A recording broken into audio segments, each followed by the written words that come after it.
good morning, good afternoon, good evening. Thank you guys for joining. Thank you for joining. Thank you guys for joining. Like the video.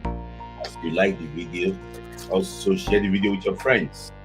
That we are live this wonderful, beautiful Friday evening on Friday night football club.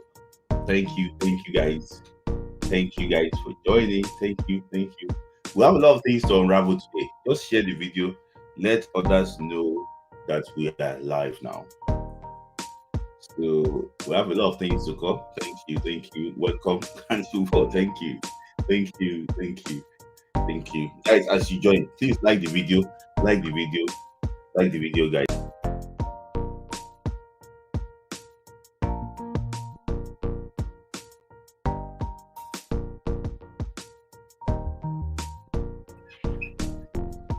So like the video, guys. Like the video. Let people know that we are live. Please, guys, don't forget, you can also support us if you think that we are worth it. A super chat there.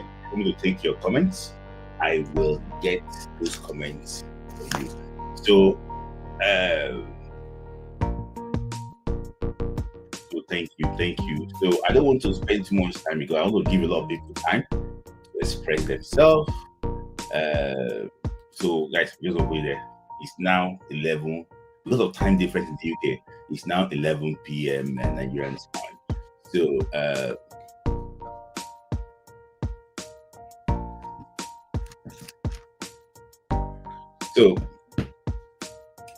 yeah. So let's start. I like to start from the home front. To just tell people that we are live. We are live. I like to start on the home front, and I'm going to talk quickly about domestic football. So this evening, domestic football. This evening. So this weekend, Rivers United we play against the Pyramid of Egypt in this year's CAF Champions League. The game will take place in Cairo, and it's promised to be a very good game. So this is going to be the first time that Nigeria team will be playing the CAF Champions League in 8 years now, if I'm not mistaken. The last club that played the CAF Champions League was Lobby Stars of Makurdi, and so welcome. So we're back in the Champions League and we're playing against Pyramid, but there's just slight concern about this year's Champions League is that there's no VAR.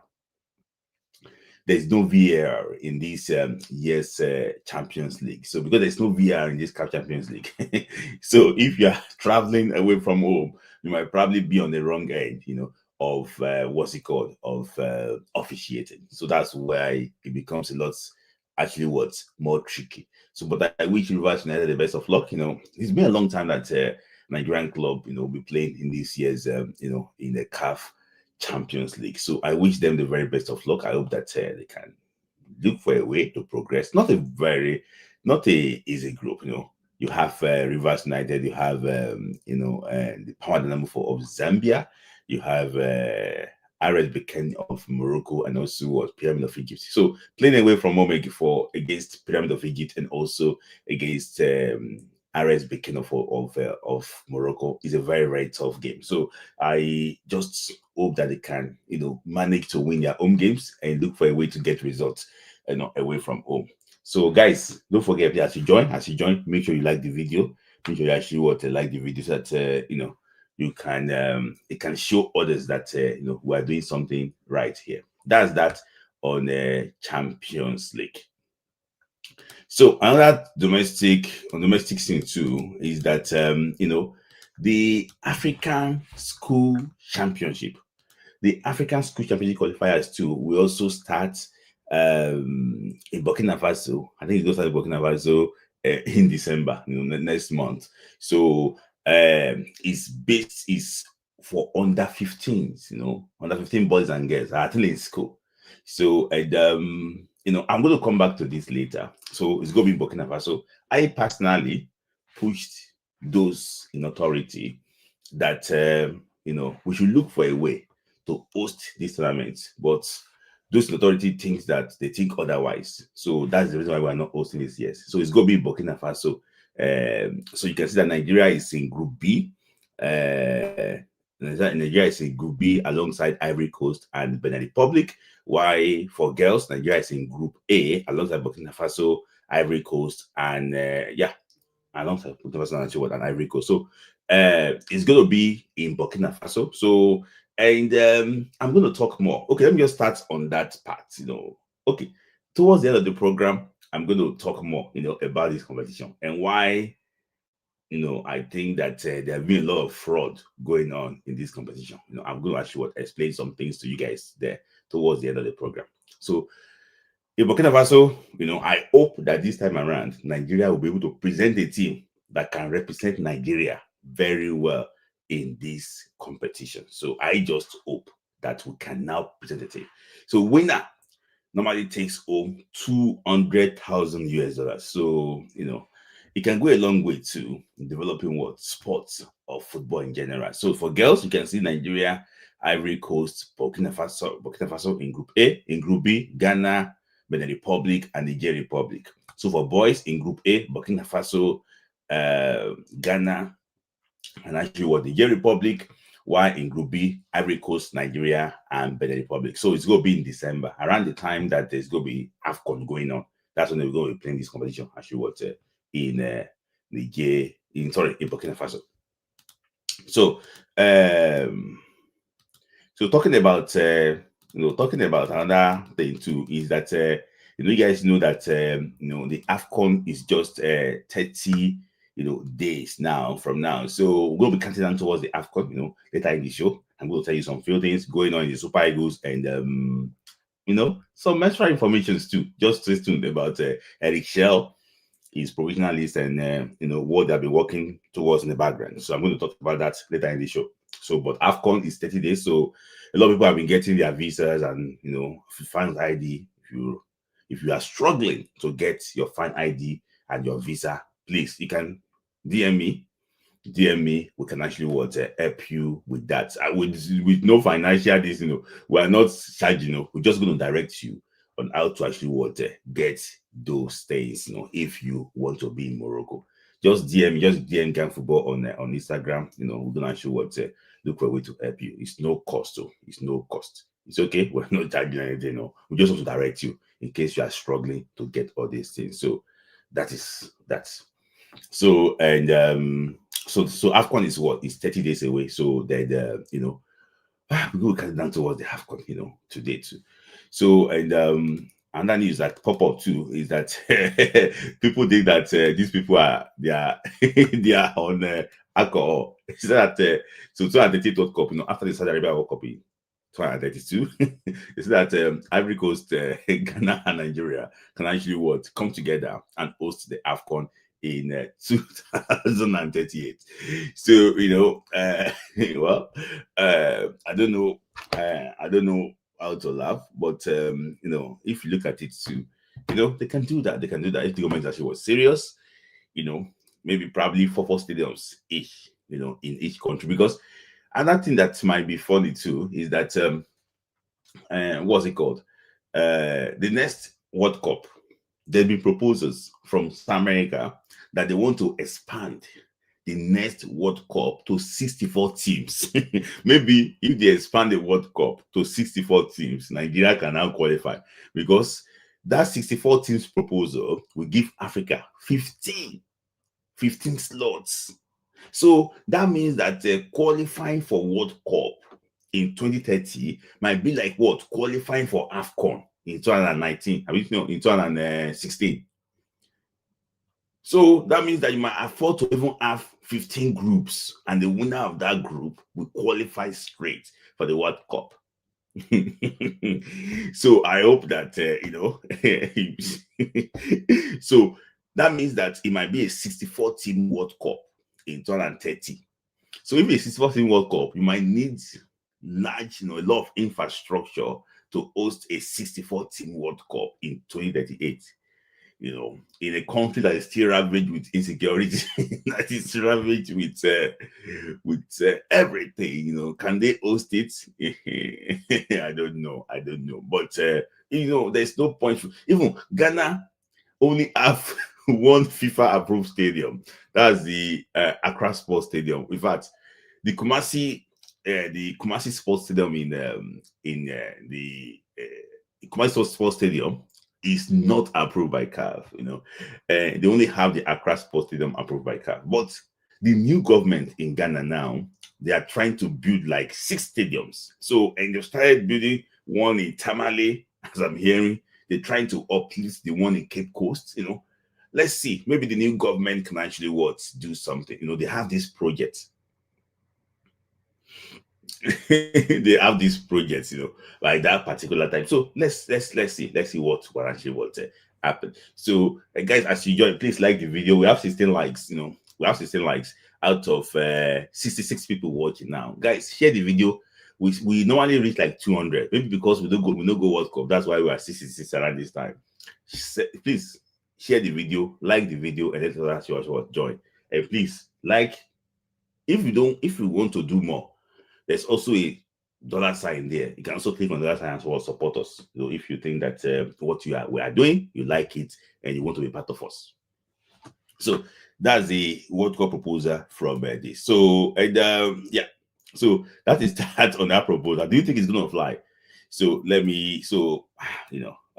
nobody. There's nothing being ambitious and everything. So now it's no longer news. So this is the first Friday, after Nigeria actually failed to secure the playoff spot in the FIFA CAF playoff. So this is the first Friday. So if you are following this channel very well, you will know that I always I've been live on Monday.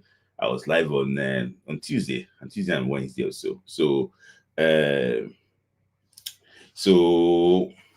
Oh, thank you.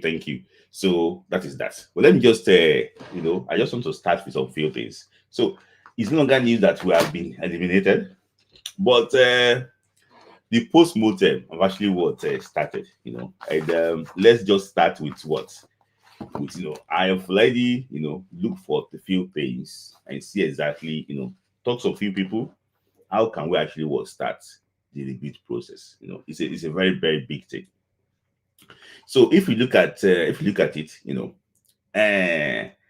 if you are a Nigerian football fan, very well, deep down in you, if not because you are patriotic, you will know yourself and Nigeria does not deserve to qualify for this World Cup.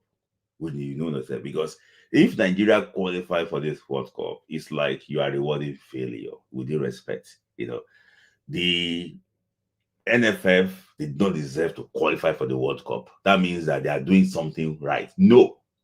See, when the Super Falcons won the WAFCON, Sheo Diko went on Twitter and said that, this is part of the renewed hope agenda. That's how they won the WAFCON. The WAFCON that they were not paid, the WAFCON that there is no even water to drink, is part of the renewed hope. So for me, if Nigeria had qualified for this World Cup, it would be, it's part of the renewed hope agenda. That's the reason why we actually want to qualify for the World Cup. But otherwise, see that there's so many things actually what's wrong with Nigeria football. And if you are not studying, you are not revising, and suddenly you failed, if you pass, now by luck. But if you are not revising and you fail, you got what you deserve. That is it. So let me just quickly run down through some few things. Why I think that, this, I'm coming back to Stanley Wabba is, when you talk about players, I'm going to come back to that post quickly. So let me just say something. When Nigeria failed to qualify for the World Cup, a lot of people cried. A lot of people went to bed. Up to now, people cannot even understand what is going on. That we're not going to we're not going to qualify for the World Cup. But let me tell you something. See, this competition should be the one that we are crying for. This competition. This is the Africa Football School Championship. You know what? CAF designed this tournament so that we can start from grassroots. Since the start of this tournament, Nigeria only participated once. Only once.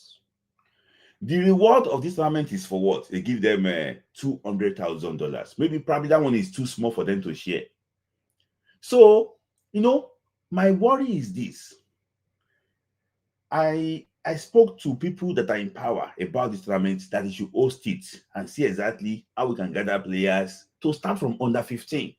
So maybe from under 15, they can progress to under 17. This tournament, I'm just going to tell you some things about it. The NFF,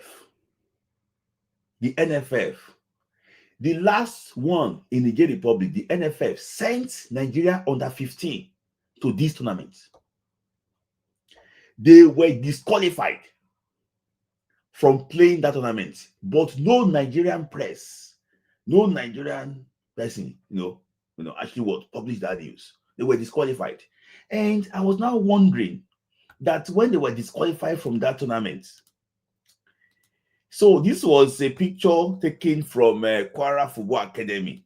So, the boy just came back from the Niger Republic for the under 17 championship. In under 17, they did not participate.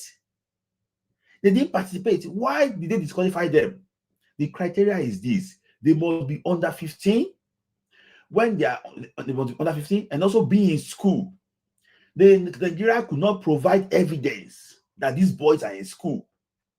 So Nigeria had to forfeit all our games in the Niger Republic, and nobody in that country could talk about this. And now this boy is bringing Jesse to his Kwara Football Academy. Say, I went there. He went there. He didn't play any game. They didn't allow them to play any game. And nobody could investigate. Nobody could talk about it. And I average Nigerian self don't know about these tournaments. This is grassroots. What's it called? Ghana, they are making use of it. Majority of those that play for under 17 for Ghana, they play this tournament. Nobody talked about it. Nobody discussed about it. Everything I was like wondering, is it only it's like they gave them communicate. Nobody talked about it. They were disqualified because the NFF could not show that these boys are in school. They played. All of the games were forfeited and they were coming to celebrate it. They even gave them the boys allowance, I was wondering, this is type of developmental tournaments that the NFF, they don't even care about. So part of the development is also one of the problems, because I think that, if the NFF can actually take charge of tournament like this, this like developmental tournament, this didn't qualify for the under 17 because we don't have structure. That's all the major thing. For example, now, if you want to build the start of tomorrow, you have to start from tournaments like this. And normally, I spoke to Kebaba, foremost Nigerian journalist, so that most people don't even read. Most people don't even read. They don't even know that this tournament is taking place. Nobody. I remember then when we were playing, when we used to have play in Dana Cup, we used to play, play Dana Cup, play the one in Denmark, everything, but we're not taking it serious, and that's one of the problems we actually were having. And these scam or lies that comes out, nobody challenged them. Nobody asked them questions. And the issue is to know that we are in deep problem. The same Kwara State too, this thing, so that they should so that Gusau is Governor as you say, Gusau is Governor Zarak for sponsoring Kwara FA to Morocco.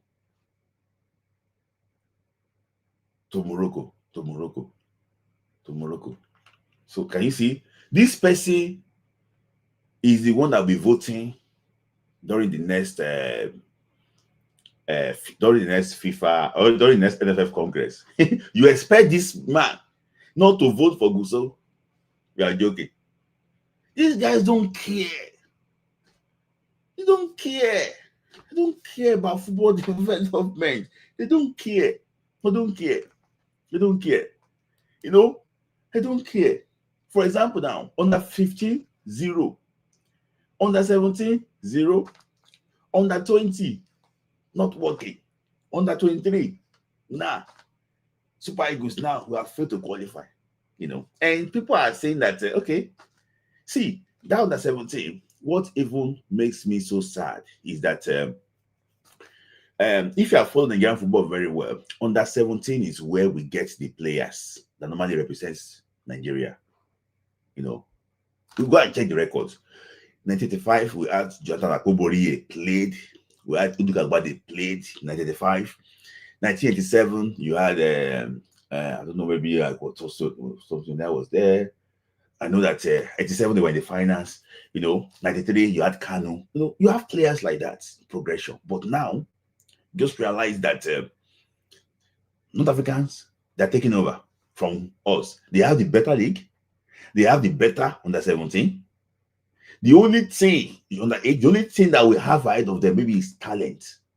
But in terms of like organization and everything, I think they are now ahead of us. So it's actually was a very big thing, you know, for us to actually consider. So female football. See, if this is happening for today now, I watched the final of the Women's CAF Champions League. I see it's Farah Rabat that beat Asec Mimoussa of Ivory Coast, you know, 2-1 in the finals. I saw the way the Moroccans played that final. Oh my days, I was like, hey. So in a country that did not start football up to like maybe 10, 12 years ago, it didn't start playing. When in 1998, when Nigeria played against Morocco, it was 8-0. 8-0. It was 8-0. But look at what, you know, they are now progressing. So if we are not careful, you know, we might probably actually lose grants on this too. So Mike said that there can be a solution, but I'm not actually come to Mike actually later. So development were actually not there yet. So, you know, and let me just talk about in terms of infrastructure. After I give maybe it's too early for me to give him the credit. So if you know, this is the Ahmadu Bello Stadium in Kaduna. So they are really working hard there. They are trying to what? They are working hard, and they are trying to, you know, to renovate it. I mean, even it's like they are trying to build a brand new stadium.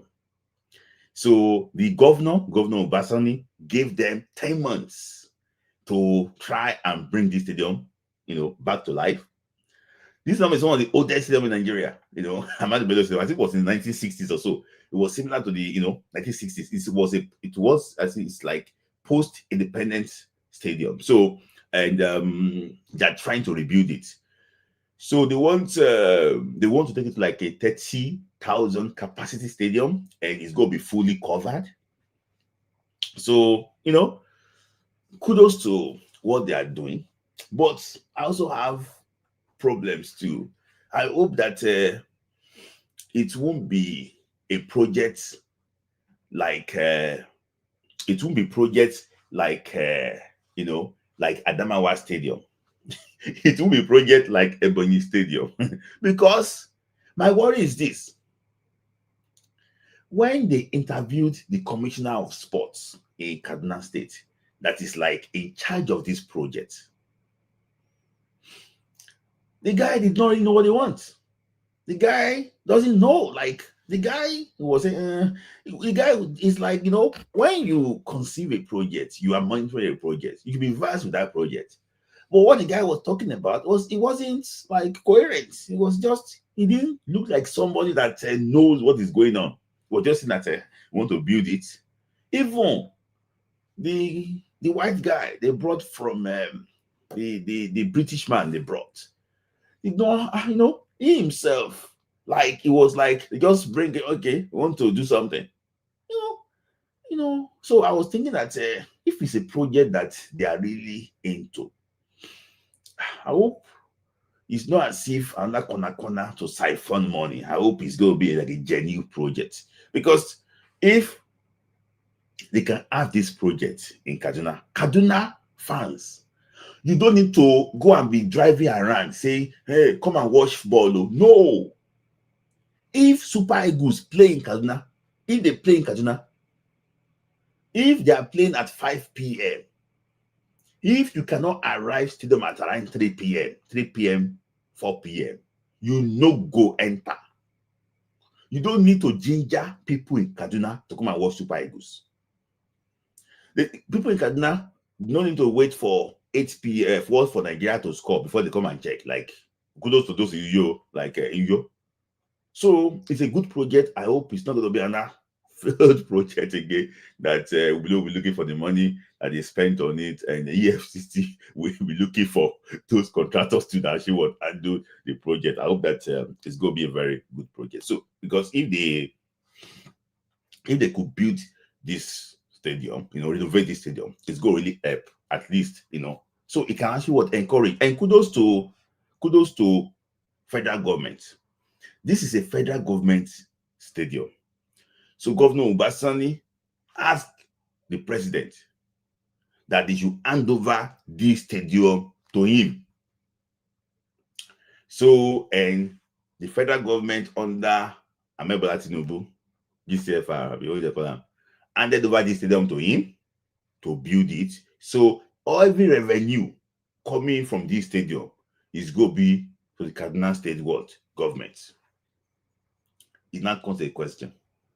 Why can't the Lagos State government ask the federal government to hand over the stadium to them? Why? Why can't Seyi Makinde, the governor of Oyo State, ask the federal government, please, can you give me that Liberty Stadium? It's a federal government stadium. Give it to me, I want to build it. I know that they have one and Adama saying by but liberty is liberty. Come on. So I hope that state governors can follow suit. I hope that the project is also successful. I hope that it's going to be natural grass. It's not astroturf. So that's actually very good. I hope it's going to be successful. I hope that they can actually they can be able to actually do it successfully. So for us to do well and come back, we need infrastructure in the country. We need places where that teams can express and that they can actually play football. So let me just focus. Another part I want to talk about, is also so guys, it's also I want to talk about administrators. See, people have been, there's no way that you can blame this World Cup and mention the NFF. The NFF did not handle this World Cup qualifying series. They didn't handle it well. So for me, people don't know that. People don't know. Nigerians we like to forget things very easily. People forgot that during these qualifying tournaments, NFF appointed somebody like a thief in the night, Bruno Labbadia. For me, I call that one like fake alert because Bruno Labbadia had there is nothing. What was Bruno Labbadia coming to actually was at that point in time? So they appointed Bruno Labbadia the week after. They said the week after. Maybe days after they announced that he's no longer the coach of Nigeria. Not knowing that the NFF had plans to actually employ Osine Gavon to return back to the national team again. So, NFF never managed this thing very well. We had times that Finidi George was appointed after Pasero. So the Finidi George, I don't think he was even properly actually interviewed for that job. A lot of things actually happened, in between that we went to the match qualifier, no, so the June qualifiers against South Africa, and actually against Benin Republic, not preparing for that game. Unfortunately, I think that Benin Republic game and also the game against South Africa, that's where I think we lost the World Cup qualifier. I think at that time, Nigeria just finished second in an AFCON tournament. The coach that brought Nigeria to second, Jose Pacero, left the job, and the confidence was high. I was expecting the NFF to look for somebody that is vastly experienced too, but unfortunately, they waited so long. They did try an error, and they appointed Finidi George as our coach, and the rest they say is history. The whole thing did not actually did not work out well, and what happened? We lost to Benin Republic, and also drew against South Africa. So I think the NFF, they have a lot of actual work there. So they interviewed different people. They interviewed coaches, everybody. But at that point in time, they have the federal government that they can go to and give them what? 1 billion naira. Why can't they bring Avanera? Okay, you want to bring the Avanera at that time. This NFF, this federal government that I know, I just save money from subsidy. They will pay that Avanera. But the problem was just that I think the money they were quoting on paper wasn't the real money that Avanera wanted to actually collect. So I think there was like fraud between, in that deal that it didn't actually materialize. So, this NFF too, I'll talk about them too. I would say it's here clearly here. They are not really responsible. This is not a responsible NFF. And I will give you my reasons for that. Because you add 1 billion naira for the player, which is about $800,000. I'm hearing from a reliable source that the money they paid the players in Morocco, they went to go and borrow it. So the money that they paid them, that 1 billion, they have spent it. So he said they have to go and borrow that money from the third party in Morocco. So it wasn't as if the money that they gave them is what they used to pay the player. They want to go and borrow it. They have spent the money, that 1 billion. They have spent that. So on Esther code, somebody's having two wives on Esther code, just driving up, wasting money. So that's why I don't know why they are untouchable. I think these guys, they have to actually investigate them. And another thing is that this NFF, they are collecting money from futsal. They are collecting money on e-sports. Is it e-football? FIFA is giving them money on e-football and on futsal. They are playing futsal currently now. I watched Morocco against Argentina today, 6-0 in favor of Argentina. Morocco playing futsal. Nigeria, we don't have futsal. And they are collecting money. EA Sport, thank you. They are collecting money on EA Sport, collecting money on futsal. Where are they spending it? We have people that is head of futsal in Nigeria. We don't have futsal team. When they were playing the qualifiers, we didn't even register. And people are not talking. They're not asking these people questions. They collect money on beach soccer. There's nothing going on beach soccer. There's nothing. We collect money. They collect money on beach soccer. They collect money on on EA Sport. They collect money on futsal. Those three things, nothing they happen there. Nothing they happen there.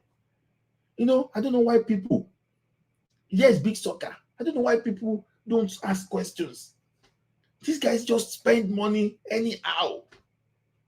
I listened to a story by Yakuba Igbeni. He said 2000. When they played that tournament, okay, what's about our flight tickets? The guy said that they should come and take the flight ticket when they invite them again. He said until they lock the guy for airport, the guy not give them the money. Why? Why are we like this? Why are we like this?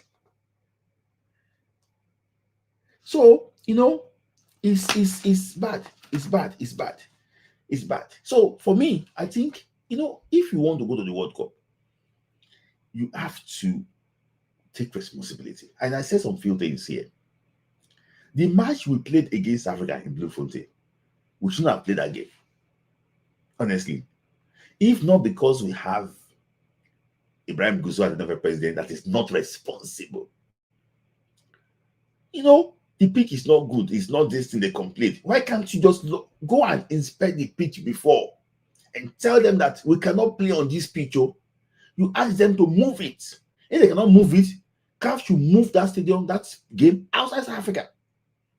We don't have business playing that pitch, but the guy is not sharp. So we played there. I not got injured. We drew that game. I think practically we lost the chance of finishing first in that group after that game. Against Rwanda, they made them to travel the way they travel against Libya, to be going back and forth, accident on the way. No, they didn't have accident, so people had accident on the way. Like, it wasn't a very good location and things like that. So why can't you complain? That's logistically it's not working for you. That you cannot play that game against Zimbabwe in Rwanda. You tell them. See that they force Zimbabwe to go and play in South Africa, that game. All these things, you have to talk. You have to talk. But at the end of the day, they didn't take responsibility. Not actually what happened. So in that part, we didn't actually do enough. Look at the playoffs too now. You had the best hotel for yourself. According to rumors, the budget that they had for the Morocco hotel that Eagle stayed was about $370 or so. But if I'm not mistaken, guys, you can also confirm that hotel is $100 per night at the state. $100 per night at the state. And the NIS boss, the guy, the former governor for Edo State, they were staying in big hotels. So for me, I just think that's responsibility. I need to make this money. See, there's some things that you cannot joke with working with player. Don't joke with their flights. Make sure it's sorted. Don't joke with where they sleep, their food. Get them ready for game. That's when they can deliver. That's when they can deliver. And Nigeria failed to qualify for the World Cup. Now tweet, now Gusso they send. Nothing. Now tweet. Nobody is talking. Nobody is talking. Somebody say, "Oh, you want to talk to Sanusi? Sanusi is not responding." Nobody is talking. Nobody is asking questions. So, talking about how can we solve administrative problem? That's the final one. I'm going to wrap it up very soon now.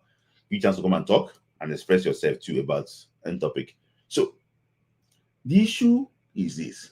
People are we want them to change the status of the NFF to 100 so that we can elect better. So let me tell you something. When I read those things, I was just wondering that it's like you don't know the type of country that you come from. Honestly, you 100 or no 100 is a delegate election. It's a delegate election. It's a delegate election. There's going to be ways to manipulate it. It's a delegate election. I know that it might be better than the 40 they're doing now, but this one is a delegate election. They will position, say players union, they will position those that will vote. That is what they need to do. That's what they need to do.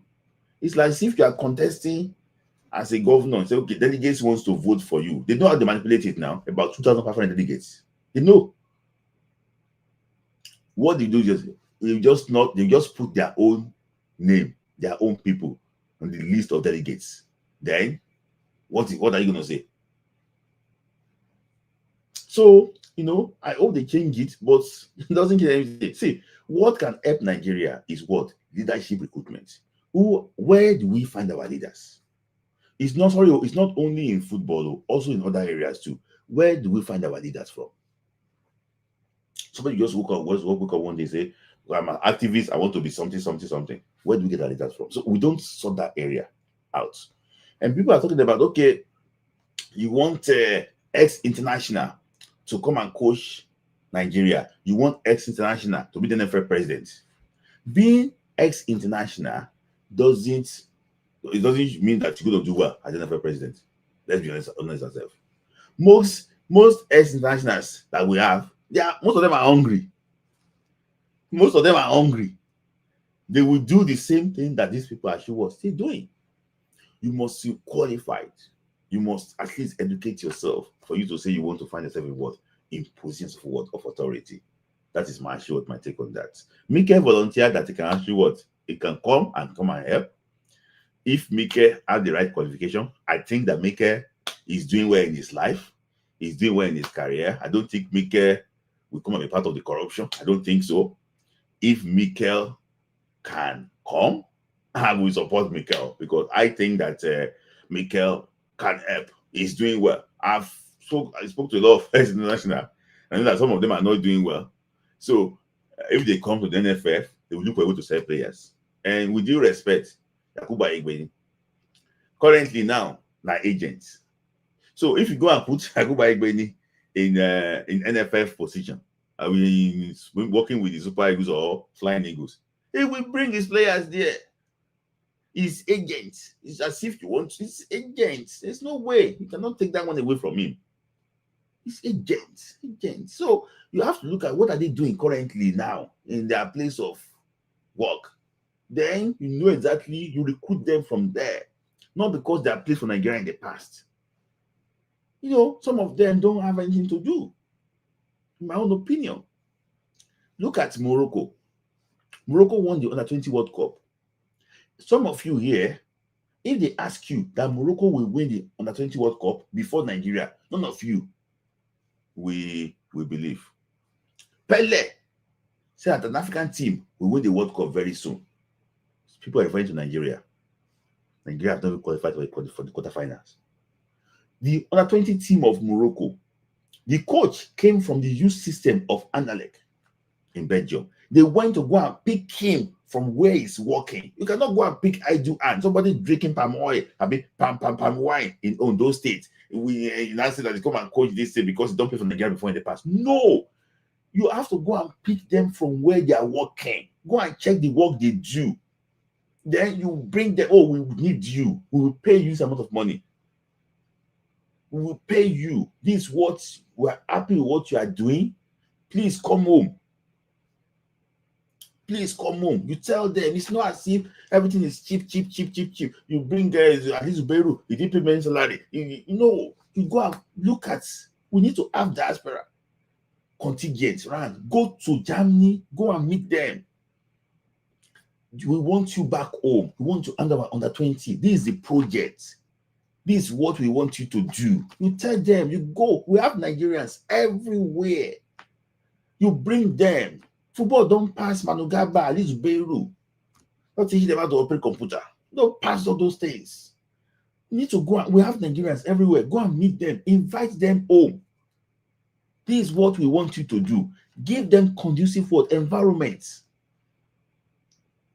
That's what I say, that people that have access to the president, tell him, these people, we need infrastructure. We need it. All those, we know that there's this Calabar road. We know, but even we need infrastructure. We need at least 6 training centers in Nigeria. If you are inviting somebody to come and work, that person should get office now. So, things like that. For me, I think that we need to look beyond Bozo, Alizuberu, all of them. Let us go and look at diaspora coaches working well. Bring them in. So, and just like the Moroccan example I gave you, the guy was only analyzed. He won the under 20 World Cup. Easy. So that is actually what that. And if any ex-national is actually what that is qualified, want to help, I think they should encourage that person to actually want to help. So the last point I want to make is about what? It's about players. It's about players. And that's why I'm going to start bringing people on. It's about players. See, your job is to play football. You should play football, and you must do one thing, except I'm lying to myself. One thing I have to know, I know about this team is that this team don't have what? Leaders. This team don't have what? Leaders. Let's explain ourselves. This team don't have leaders. And it's a big shame that some players have played more than 50 games for these Super Eagles, and they are not leaders. They're not leaders. Things are going haywire.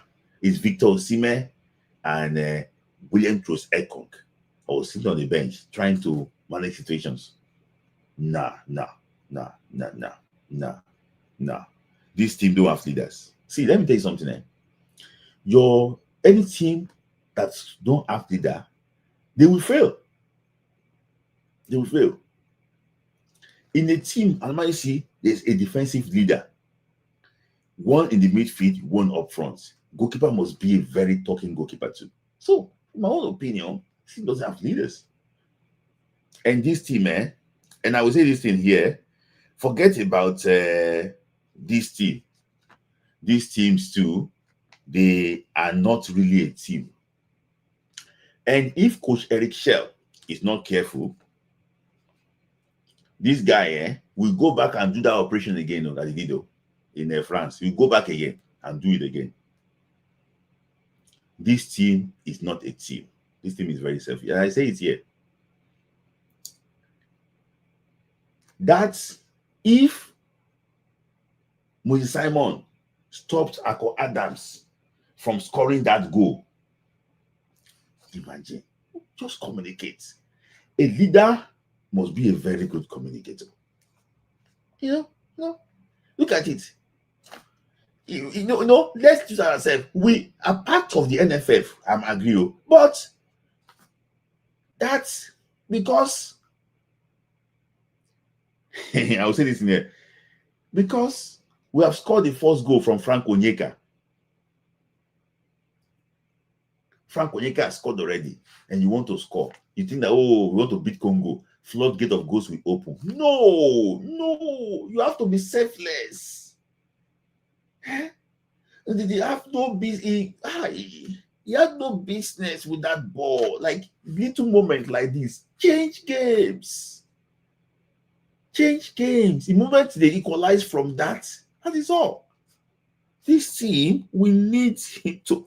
They don't have that one, this thing. Oh, this one they shine. I want to shine too. No, it should be for the team first. The guy you can see in this picture here, he scored only one goal. Only one goal during AFCON. No. This guy scored only one goal during AFCON. He's the best Super Eagles player during AFCON. It was the best for me. It was the best Super Eagles player during AFCON. It's a team. As in, that's run that Simon was making against Gabon. I don't know what he was making that run for. Come on. Your guy was already there to score. The same thing. Iran just allow the guy to finish. I saw that. I was like, oh my days, these guys will lose this game. Now, there's no World Cup again now. Everybody hide on clear. You are the captain of the team. Captain of the team. So for me, no leaders, no communication. Let me just take super chat quickly. My first super chat. Guys, I have 39 likes out of 124 people watching. That is too low. And but I have to say thank you to Ushe for your super chat. Yeah, that is Sawadio say that Gavon should go to AFCON. See, the issue is that the Gavon project is not working. So they thought that Eric Chen would not be able to beat the Republic. They will get the Gavon, but it's not working. It's not working. Eric Chen is going to AFCON. So it didn't work. He's just trying to do the last push, but it's not working. See, I can tell you, I don't know, maybe I should take this thing here now. Should I say it here? Should I say it here? That person watching me now, say yes about the Super Eagles. Should I say it here now? That person one of my guys watching me here now. He knew the information I want to say about Super Eagles. That person, yeah, say no. That person is watching me here. No, he's watching me here. He knows I'm talking about him. When I see his name, I will say it. No. I've not seen his name. Make I test them to make I say. If you wonder that this with like but I will just code it.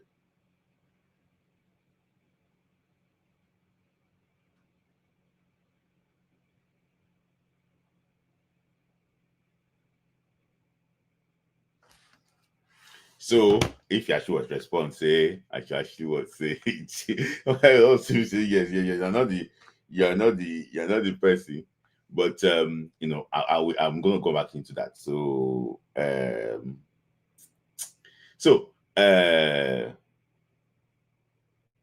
thank you, Uche, for that. So local journalists just say we think backward. Yeah, that is it. I imagine that despite that we are not blessed with administrators, okay, all right. So they have already compiled the list of AFCON team already. So it has been submitted. The initial provisional list has been actually was submitted. But what I will not say is that there is a lot of changes. There's a lot of changes in that team. That there's a lot of casualty in that team, but I'm not going to talk about the casualty. There's a lot of casualty in the team. So and the guy is really actually not happy with some players. So there's a lot of casualty in that team, but it has been submitted already. So and I won't tell you the day it was submitted. So is it yesterday, day before, 3 days ago, 4 days ago? I will not be able to tell you that, but it actually was being we've already finalized everything. So we'll pick his final list from that. There's a lot of casualty there too, but it was not really placed with some players. I think that I can quote some players out. I will quote them, people that might not see going to the AFCON, will not see at all. If that didn't even make the provisional list. But I will just I'll put it out very soon. So let me just talk about those players too. So I'm going to come to AFCON very soon. That's what I'm going to add up with AFCON. So that leading by example, I told you about that. He didn't lead by example. He's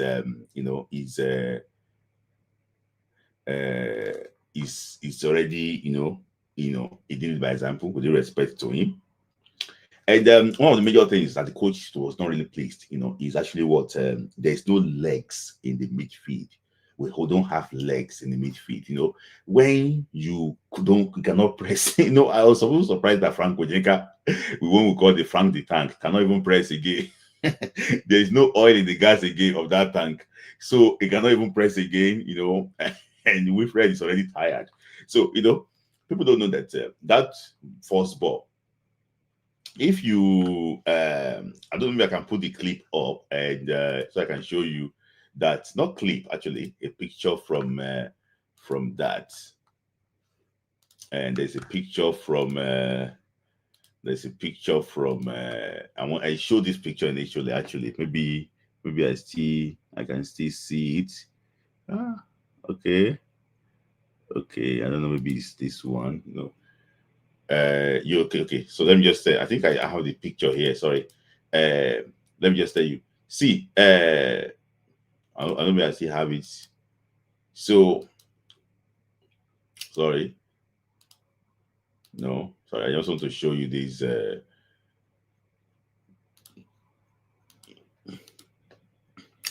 So I told you during the build-up to this to the World Cup qualifier, this Semi Ajayi, can you see? That's Semi Ajayi.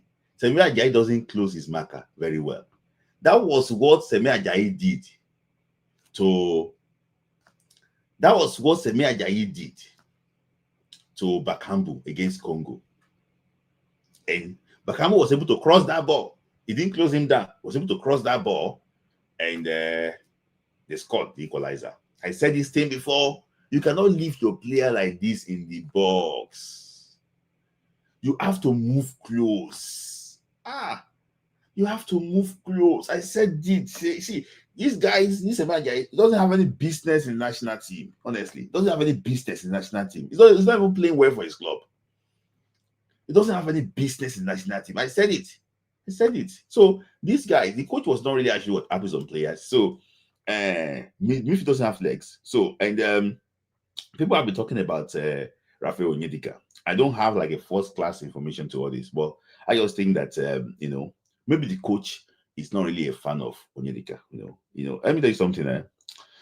Maybe probably against European team, he can actually work for Onyedika, but Onyedika doesn't press well outside the ball when he's not having the ball. It doesn't press well. It doesn't show physical. And it just show his physical presence. If he's fully fit, more than the way Rafael normally does. So, and I think that despite that he's a young player in the team, I think time is already running out for Rafael Onyedika. I think so, because he needs to be able to show, like, let them feel you the way this boy was playing, Noah Sadiki, the way Mbaku was playing, let them feel that right there, like, not even when we're out of possession through the way it's not, if you look at the game he came on against Rwanda in Kigali, the game against Zimbabwe in Uyo, you know that there's a lot of things to actually to really actually improve on. But it's not Mikel. Mikel is not someone that can charge you and feel that he can charge you. But Mikel is very good in positional play. He stays in a place that can recover the ball quickly, he pass the ball very well, and things like that. That's for Mikel. But Mikel is not Onyedika. So that is another thing. So I just think that the guy is trying to move away from. He's trying to move on from. He wants a ball, a pressing midfield, and he already listed the players that he wants to get. So, he wants a pressing midfield that can actually press the ball well. So he believes that if he wins the ball early in the midfield, he can turn the ball over quickly. So if the forward lines are pressing well, maybe Lukman, Osimhen, they are pressing well, and you in the midfield, you cannot close gaps together. Yes, it doesn't. Yes, I also actually agree with you that if you don't like, you should not invite him. But just that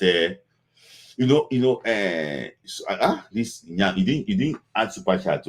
I will have addressed that comment for you very well. To say you had super chats, I will have addressed this thing, for you, very well. But I just also think that why inviting the boy? If you know that. You don't if you know that you don't rate him, there's no point actually inviting the boy. If you know that you don't actually you don't rate him. That's another thing I also observe about that. If you don't rate him, why do you actually invite him? So even the boy itself, so maybe probably they didn't rate the boy. Pastor didn't rate the boy. It's only feeling that actually was rate the boy. So the boy. So maybe the boy just needs a lot of improvement in this game. Yeah, I'm just joking. So so that is that. And I also talked about he's getting three midfielders, one striker and one central defender, proposed central defender. So maybe probably three midfielders, one striker. I think if you watch Yakubu podcast, on Naija also, realize that I said we have only one striker. And I can tell you for the fact that we only have one striker in Super Eagles. I don't know the reason why people are like, these guys are like that. We only have one striker in Super Eagles currently, and that striker is Victor Osimhen. I don't think we have any other striker apart from Victor Osimhen. It's not to have pink lips. That's what makes you to be a striker. It's not as if you have pink lips. It's not as if you have you are tall and this thing, so make you to be a striker. For me, some players don't just deserve to, probably actually what be in the national team for a while. They need to go and sort themselves, very well before they can say that okay, they want to be in the national team. In my own opinion, and I hope that they can, they will be able to actually do that, because the guy, it's not, yes, it's not about pink lips, it's not about tall, it's not about all these social media, these things. So it's about football. I can tell you that imagine we once had Agawa, Martins, Yakubu, and Agawa. We once had Agawa, we had Martins, we had Yakubu, and we also had Makinwa in the same team. Imagine, in the same team, Makinwa, Agawa, Martins, Yakubu Aigbeni in the same team, and Yakubu wasn't playing there. But Yakubu wasn't playing there. So we had Agawa, we had Martins. So imagine, but this time around, we don't have striker. We don't have striker, honestly. We don't have striker, and we don't have striker apart from Victor Osimhen. And if Victor Osimhen is not playing, others will not actually play. And that is Wingy. Thank you. Thank you. So we don't have striker. So and you choose as also for finally too. I just think that too. Thank you, Agali. NFF is not supporting Eric Shell, that much. And I will tell you the reason why.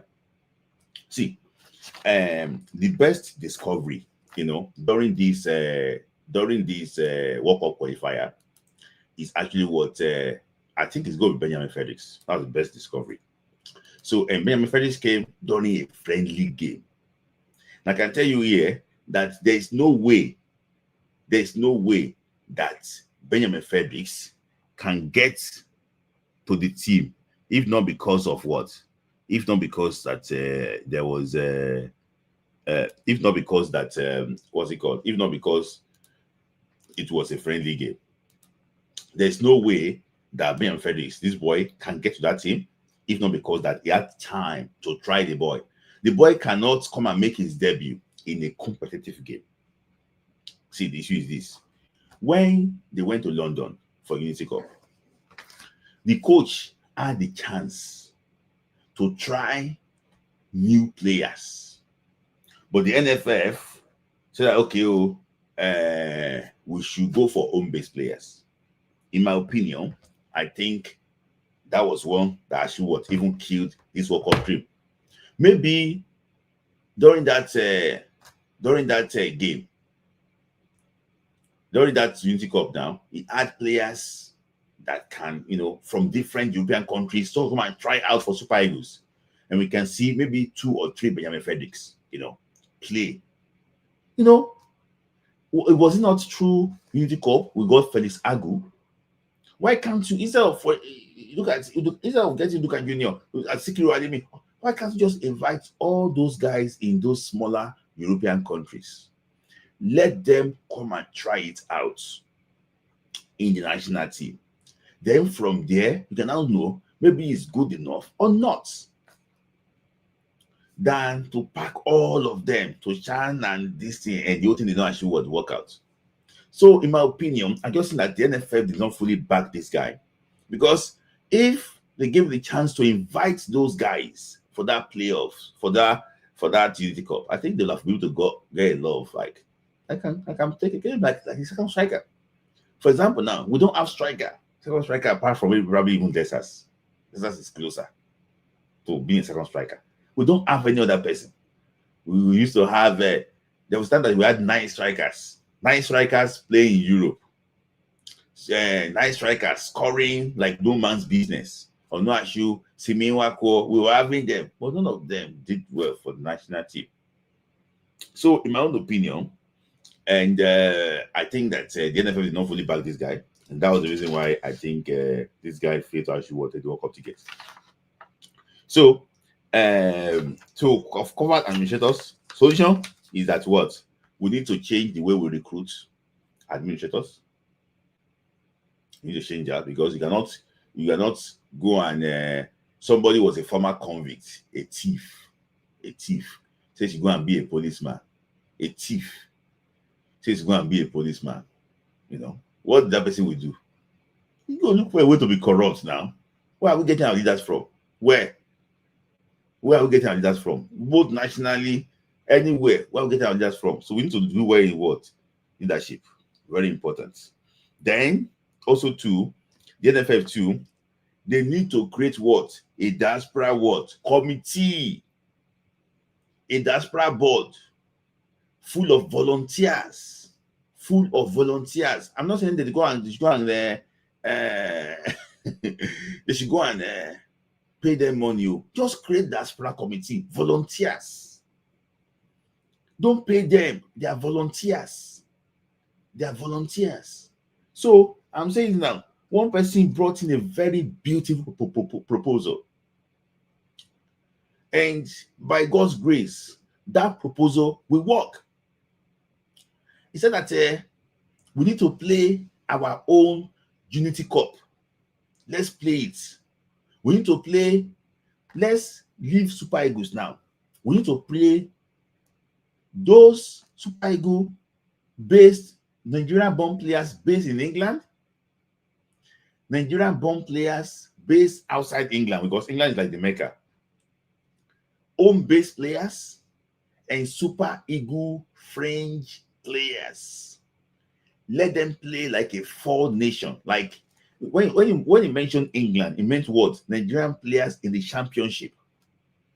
Let them play four Nigerian players in championship, Nigerian players in Europe, in that part of Europe, Super Eagle French players, maybe probably just take Osimhen out. Then home-based players. It should play like a 4-team tournament. And let's see these guys. By the special grace of God, the project will actually what? Will fly. People will jump into it. It's going to actually what? Fly. Let's look at that. Let's look at that. And we'll see exactly. Let's look at them. Then we see maybe home-based players will win it. So I guess that proposal actually was fly. It's going to actually fly. So another thing from administrators is this. Guys, we have to have what? Database. It's very important. The issue of players being born again is too much. It's too much. It's too much. And this is actually what affecting the way our football is growing. I think if they are doing this, their MPFL under 19, if a player can play under 19 this year, he's still playing under 19 in 5 years' time with a different age. Please, we need to get that one database. We need to get that one in database. It's very important. Let us know. Let us be your parents. Let us know your age. Don't run from us. Let us know your age. We are brothers. Let us know your age. Don't run from us. Don't run from us. I was trying to do research about a particular local-based player. Anywhere I checked the player's name, they don't delete the age. Please, let us be your friend. I also think the NFF is also going to work on a database. If a player has played for maybe probably any of these organized underage, the player must not be able to change the age again. Must not be able to change the age again. I just think so. So and that proposed for that this thing is that if you want to run football in Nigeria, you must have a resume. A strong resume too. I just think that you must have done something. It's not as if they come and package you like a Manu Pinnick. They brought him from Delta State. Oh, he's this young guy. He's like so good. They packaged him for us. Look at what they are talking. In fact, one of the greatest, the worst person that have run Nigerian football is Amaju Pinnick. Is the greatest calamity to Nigerian football, Amaju Pinnick. I will not talk more than that. Amaju Pinnick is the greatest calamity to Nigerian football. See, you see the way he's behaving. Oh my God. I don't want to say much about it. I think it's this thing. The greatest mistake in Nigerian football. So I think that That diaspora will fly. And also too, finally, they should be able to give diasporas opportunity in under 17. Give diasporas what? Opportunity in under 17. It's not as if it's not strong enough. It's not do this thing enough. It's not strong enough. No. Let us have a committee where diaspora players can come and register. And the issue is that you know that we are bad people sometimes. There was a Nigerian player. He saw this guy on social media. Guy say, "Oh, I'm a big agent. This, I'm a big person. I'm a this and that and this and that." I start pictures with the best in Nigeria. You know, I know politicians. I know everything. So the profile looks good. And this player went to talk to this guy. Say, I beg, I want to play for Nigeria. How can I play for Nigeria?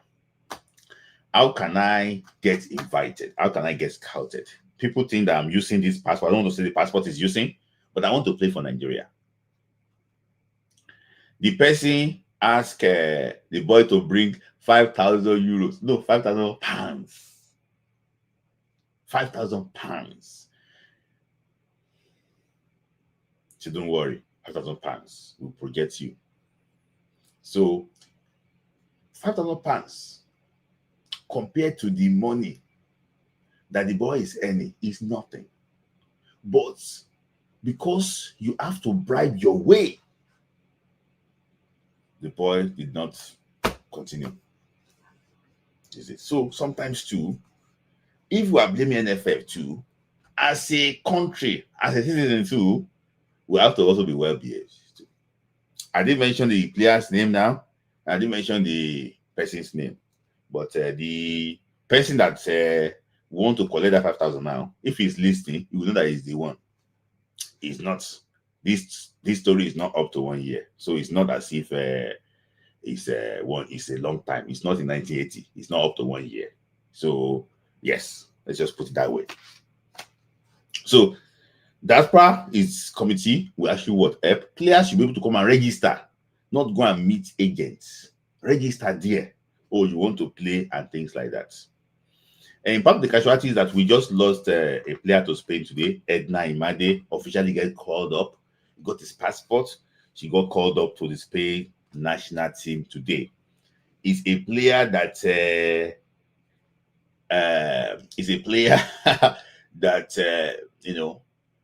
wanted to play for Nigeria in the past. If my very good friend, kudos to those that worked, that want to happen. A good striker, IoT, worked very hard to make sure that Nigerians see her as a Nigerian. But unfortunately,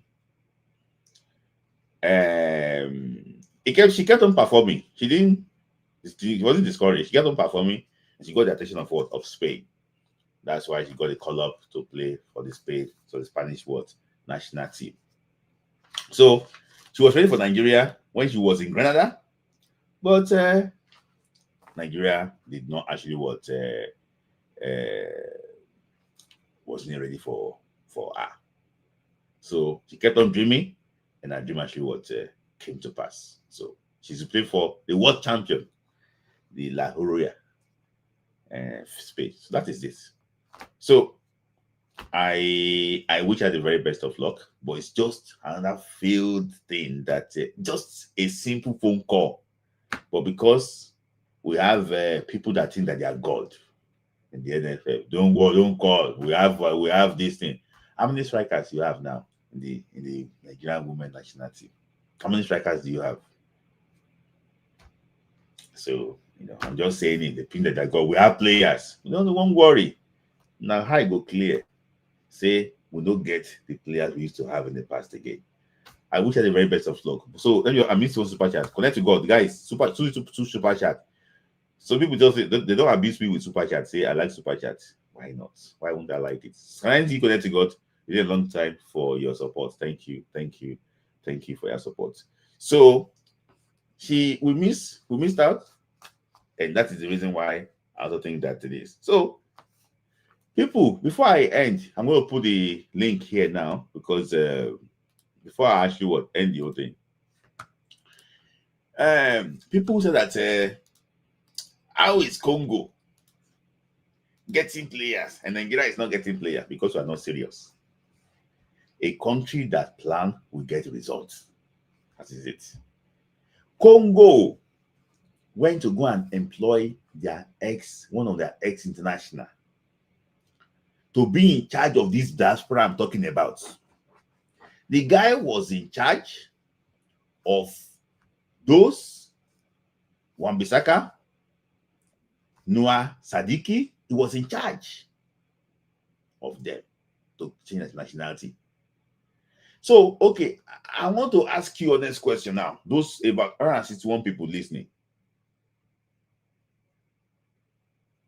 How many Super Eagles players, if you want to do a combined 11, if you do a combined 11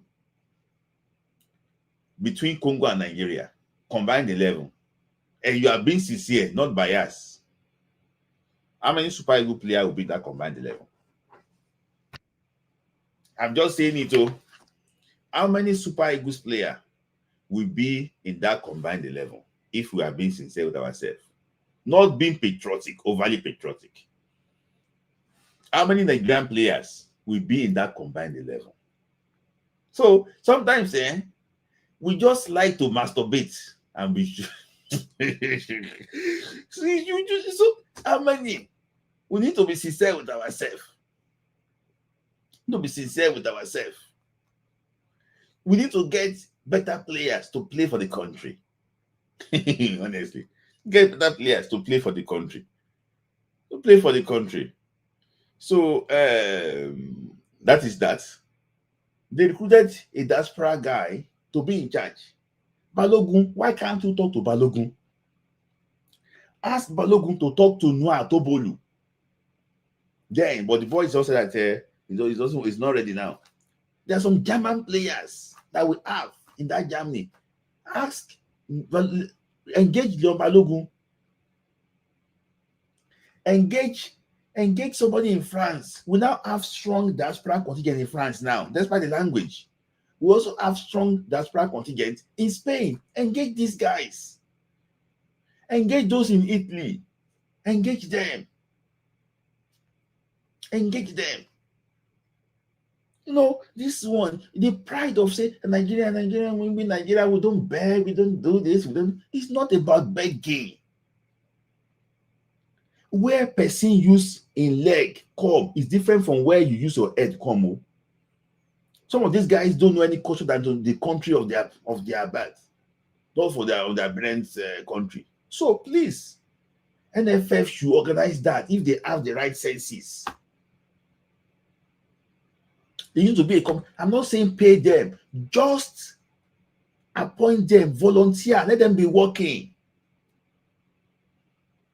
And by the grace of God too, from our own point too, we also have different projects to help Nigerian football that maybe probably is not within, I won't do anything with NFF that can help Nigerian football progress. Maybe if they see these players, we do it independently.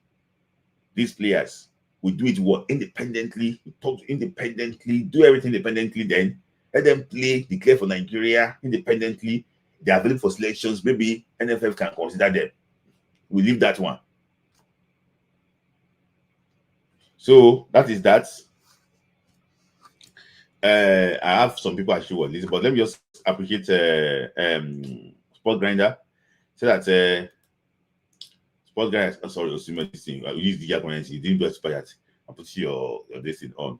So I don't know what is holding back as a nation. So it's Nigeria not unattractive that we can actually get as prior players to pledge to us, like my male and female. See, this is a question. Sorry guys, for Odi for waiting, Chris and Topwell with PO. See, the problem is because the channel that these players have to go through for them to say they want to play for Nigeria.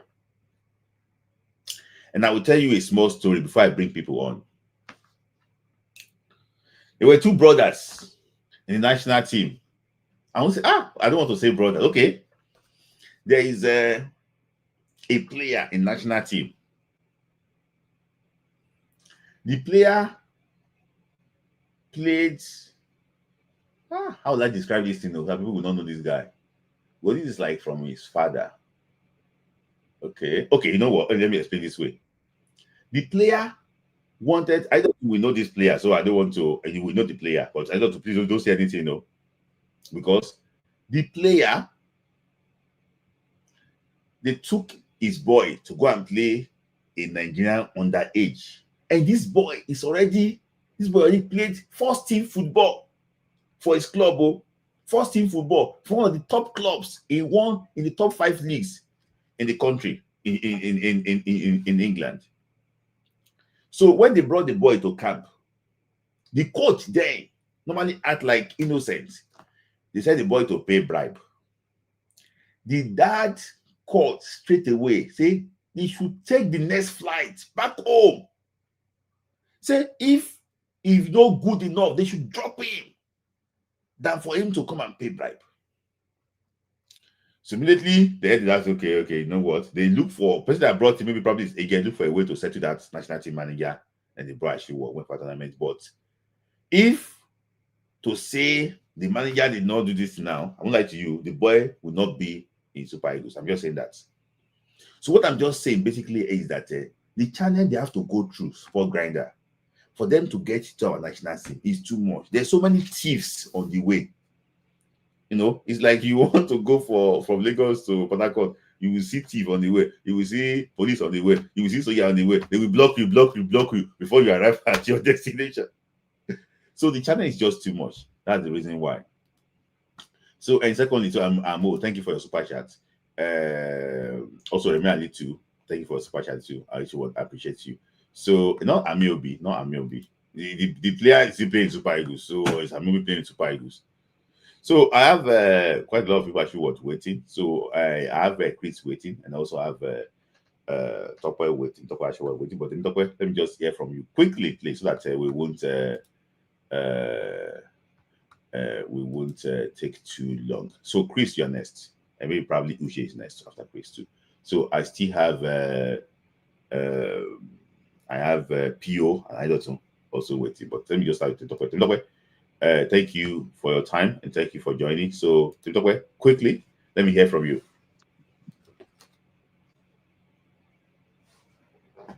Oh, you are not. Can you hear me? We can hear you. Can you hear me? We can hear you. Yeah. You can hear me now. Very well. Okay. Yeah. Okay. First about the players abroad, born abroad outside Nigeria. I think that the way we want our football cannot allow the players to come to Nigeria.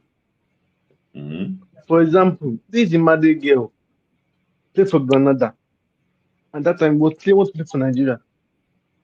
And by that time, I think always talk about the girl that's in Nigeria very well.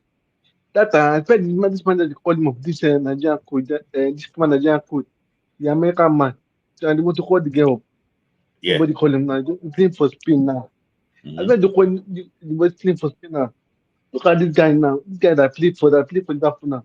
That young boy, Uyomoguwai. That play for Liverpool now. Somebody to call that guy up now. Just for friendly match. That's what we can do. I'm not calling him until let's be superstar. It was superstar. I'll go at them. But to get them young, like get them what is what Senegal is doing now. Get them when they're very young. And this that country get them when they're very young. Before they understand what they could pass to, they play for that country. That look at the Chelsea defender now. That play for Strasbourg. Modus as a youngster. He has crap him and but Nigeria know that.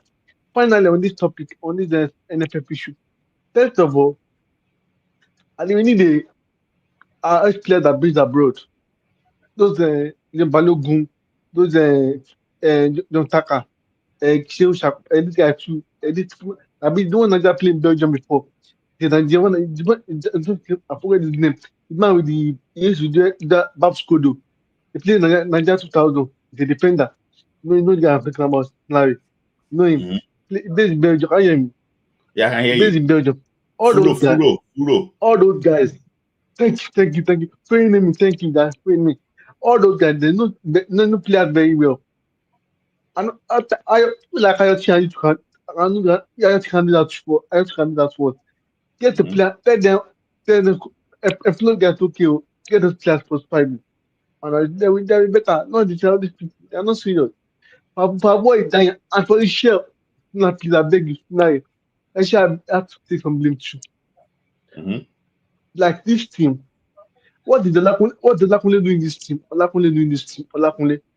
We have player like Rafi do in in Check. in second. Is Olakunle better than Duosimi? Answer No, me. Rossi is We a have player. striker. We have wait, like okay, that boy that play for Sparta Bank, David Kiniko, that play for Sparta Bank.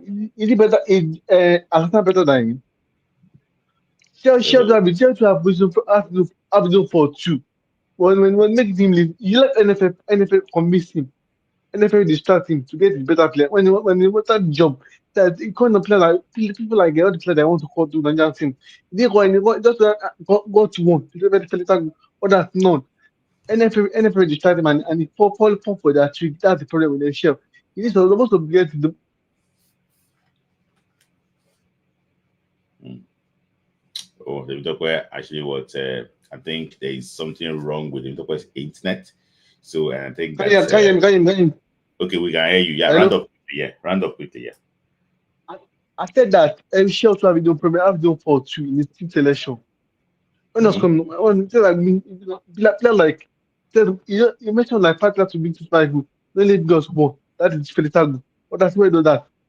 What happened to Grosim? What happened to David Moses? Bringing Alassane Super and Alassane in the squad. Why? Why all that? Yes, just do for two. I blame for that. So I So join later. Thank you very much. okay, Bye. thank you. Let me just answer the Vitokwe's question. See, it's not as if I'm supposed to not very clear, but at least I can just speak to what I know. You cannot invite everybody to national team. Sometimes you invite the players you know, or the players that can help your formation. In the type of formation that Eric Chair plays, if he's playing a diamond formation, it requires what legs, like those that played for Gabon. Not Gabon, sorry, Mali. For example, now I will tell you something. If you take Mali midfield and put Mali midfield in Super Eagles midfield, we go win AFCON. The current Mali midfield, just send Iwobi away, send everybody away. Put the Mali midfield, that diamond, put it in our midfield and leave our defense. See, we will win AFCON. We will be favorite. See, chicken is sweat, oh. But on the feathers, they cover. See, they have played how many games for Nigeria? Is it me that will now tell you, when ball is coming, don't stop the ball in front of your goalkeeper. Oh, slide the ball. But see, and I will say it here. And you don't want to slide because you don't want to get injury. So you slide. Frederick will slide to block that ball away. You cannot blame the coach on that. You cannot blame the coach on that. It was like, how can you stop ball in front of the goalkeeper? In front of the goalkeeper, you try to stop the ball for the striker to score. In fact, it was a beautiful assist. Waiting AFCON Ghana and the do us for this so-called qualifier. It will go to the record books. So I have Chris, actually what waiting. Imagine the miss against in that Congo goal. Everything where it do us. So I have Chris. I just he's also here with Pio. We go come at you one later, but let me bring Chris. Chris, we thought that when we assemble on Friday again, it should be intercontinental playoff ticket, but unfortunately, I was already sensing it that this boy will just run out of luck. Sometimes when you are a bit lucky to some extent, you need to now own that luck. See, but if you are stopping ball in front of the goalkeeper for your opponent to score, and you are, when I was younger, if I go for like trials or go and play, and I kick the air, they will ask me to go home. A pro just kicked the air now in front of Congo goalkeeper. But Chris, let me hear from you first. I've been trying to get my mind off the the game against Congo, like even till now self, bro. Like it still feels like it's not real. Yeah, but it's coming, yeah. Yeah, but it has happened. And what I'm expecting from the coach and the whoever is in charge of the team is that at least 5 players need to go from that team. Maybe more than 5. The first person that don't have any place in that starting 11, that shouldn't even hold that captain band, shouldn't even touch his hand, is Ndidi. There is no reason. No, see, Chris, Smith. See. I understand the fact that he's the oldest player in the team, probably the oldest player. Maybe he's the person that's been in that team the longest. But listen, see, do you know what it is to be a captain? A captain, to be a captain is that you are leading. You are the first person to die on that pitch for your country. Smith, if it was Chance Mbamba that was in that position, did was, what do you think he would have done there? He would slide the ball away. He would have rather, you see, Bemba would rather get double ACL than allow that ball internet. That's what I mean by there's no reason why he should hold that captain band. There is no reason why he should hold that captain band. Because you are the person that everybody looks up to in that team. They go by what you do. Mm-hmm. Even the charges are the ref, the players would follow him. But when you make a challenge like that and they score, what kind of message do you send to the team, to the players? Mm-hmm. Because after that goal, what happened to the team? We died. Everything died. We had no chances again. Mm-hmm. Everything collapsed. Even the players, the morale, everything finished. Because why? The captain has already sent the message that, anyhow we go be. I want to ask a question. Do you feel like if that yellow card had stood, and that'd be a blessing. See, honestly, yeah. That'd be a blessing. When I found out that he was suspended for that game, I was happy. I'm telling you, I wasn't worried at all. I was very, very happy. I wasn't worried at all because I knew that what happened. My mind was going back to what happened in the game against Rwanda and then the next game against Zimbabwe. Yeah. Mm-hmm. And how we considered that last minute goal. And I knew that this guy, after playing 90 minutes and extra time, I know that in 3 days' time he can't play. He won't be able to give whatever you expect him to give. I thought what I was feeling like maybe Onyedika should even play instead that day because it would have made the coach to play Onyedika. With due respect to Onyedika, he would not even be in that position that they would have outpaced him because his recovery is very poor. But Chris, before I go to Uche, you're mentioning one point, and I think I have to actually agree with you. Even when he was turned for penalty, he didn't show up. He didn't. That's what I'm saying, bro. He didn't. We had how many penalties, bro? We had how many penalties? He didn't show up. The captain, the person that claims to be the captain of the team, didn't show up to play penalty. And that's why I say that after that goal, our performance dropped. Because whoever the head does is what the other part of the body will do. Mm-hmm. Was the head shows weakness, that's what the other part of the body will do. Mm-hmm. Go look at all the great teams that you know and look at the captains of those teams. Look at this Congolese team. Who's pushing them? Mbemba scored the winning goal for them against Cameroon. He scored the winning penalty for them against us. Mm-hmm. So it's the captain. Once the team sees how the captain moves, they'll move like that.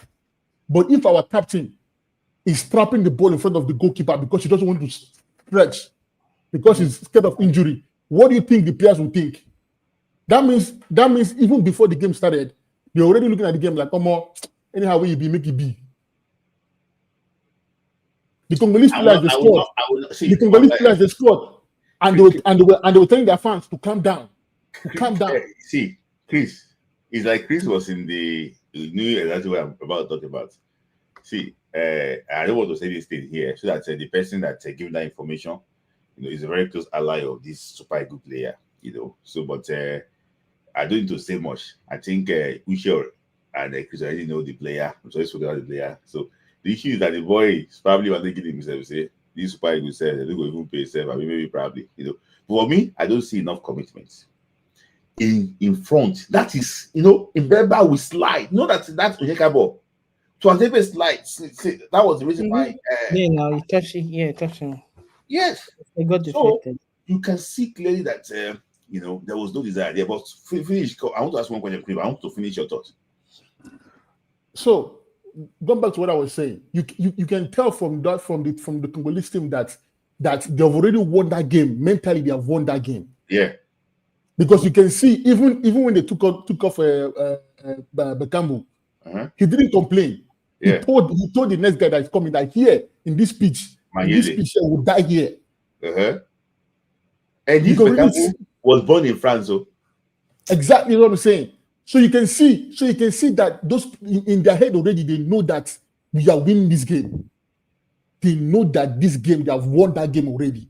And that's why when you see the way players are playing or stepping up for the penalty, you can tell from their face that they had no confidence. They're defeated. They're already defeated mentally. Those players have already shown them that look, today we are winning this game.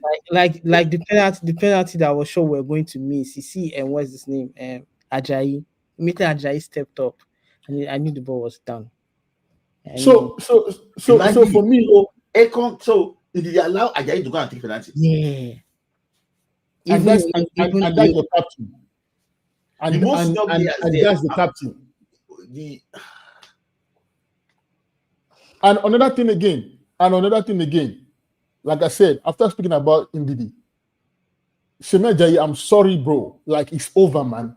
Like, it's over, bro. It's over. Before the game against Gabon, we spoke about him letting players, him not knowing how to close down players, and we spoke about it and how it can be dangerous. Shemia Ajayi, yes. Before the game against Gabon, we spoke about how he lets players in. And remember this same situation. We said if we give Aubameyang this situation, he's going to punish us.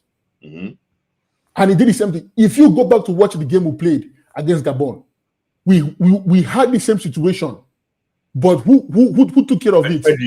Frederick took care of it. Yes. And that's the reason why I was upset.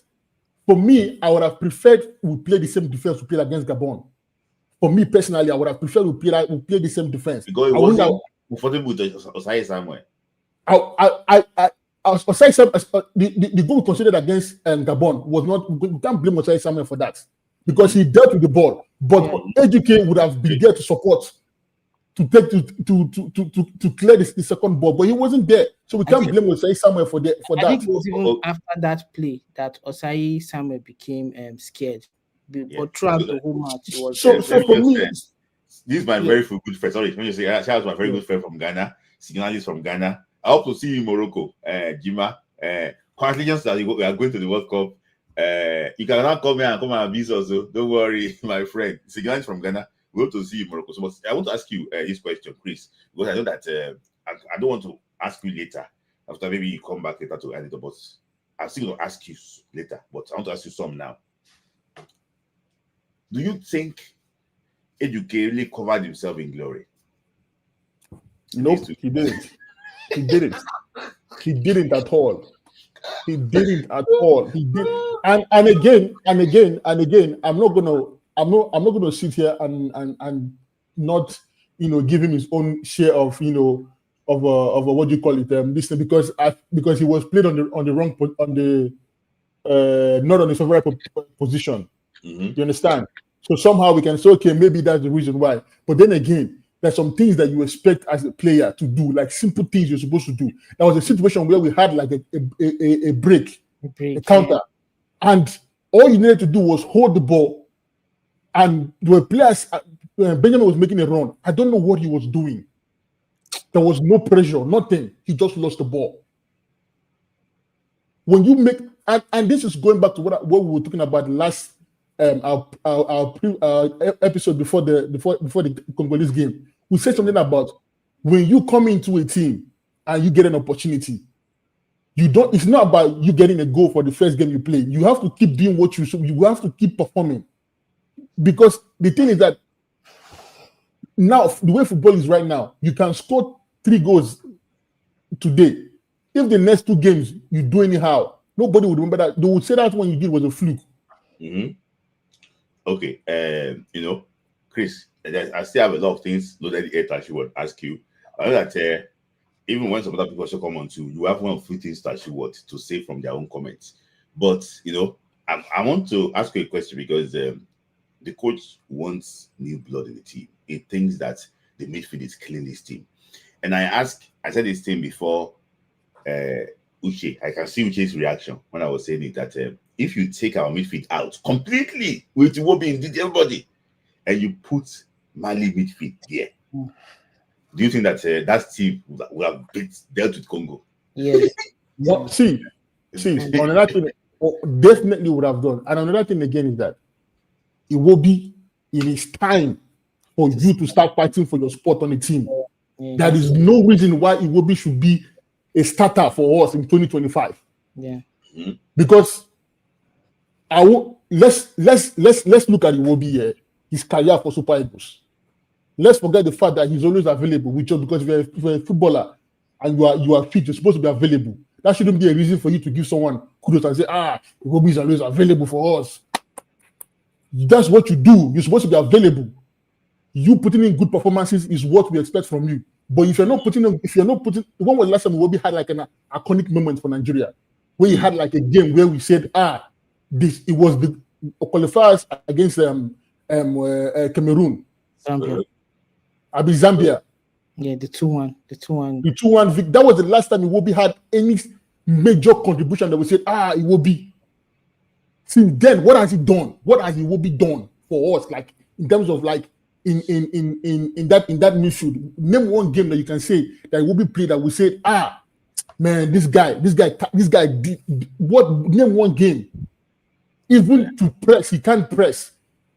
Nonchalant football. Like, and this is like and this is the thing, man. Like, we need midfielders, yeah. That like when they're in that midfield, you know they're there.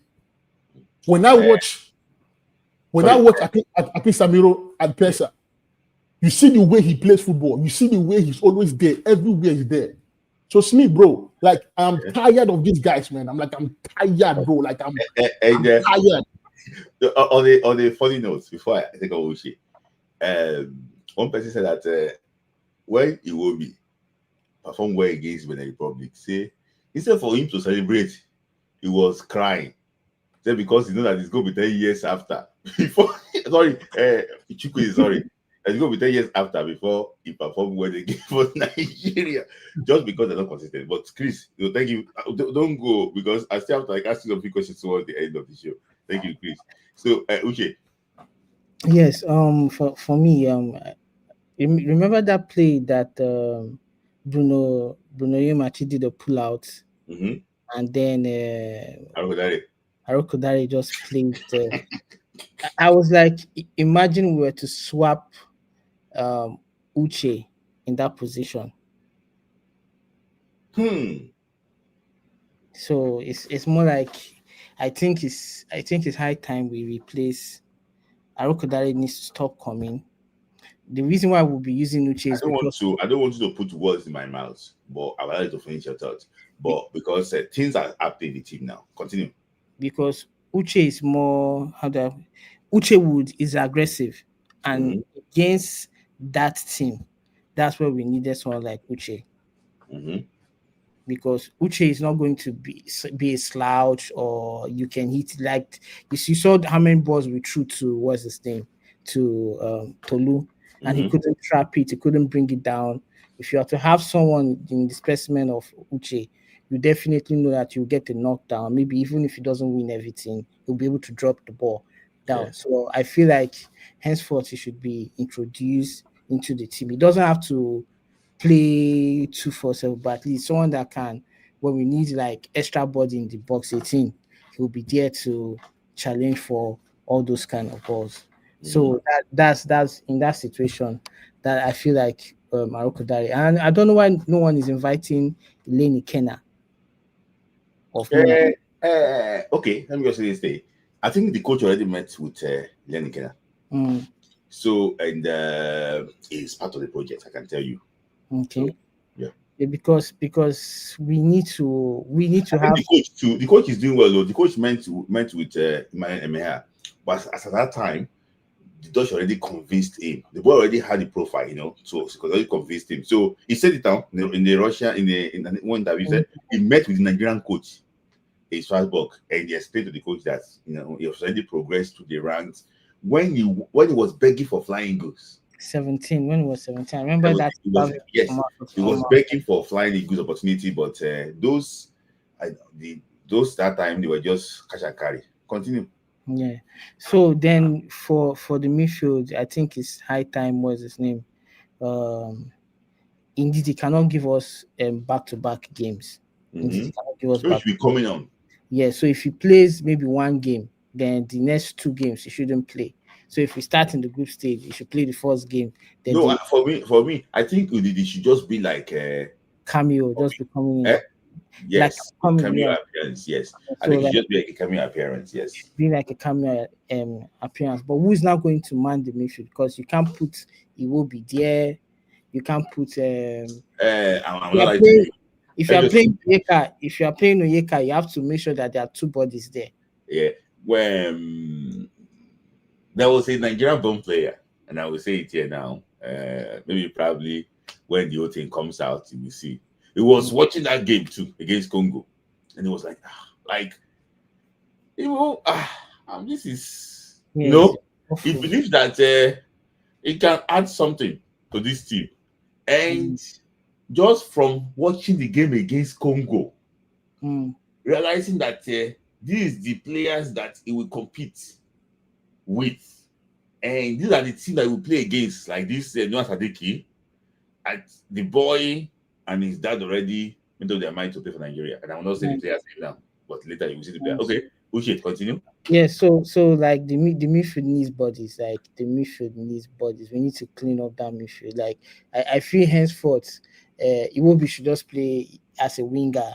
He should no longer play as a as a midfield, because he does not know how to carry the ball. He does not know how to hold on to the ball. So those are the kind of players that should be moved forward. Then what's his name? Moses.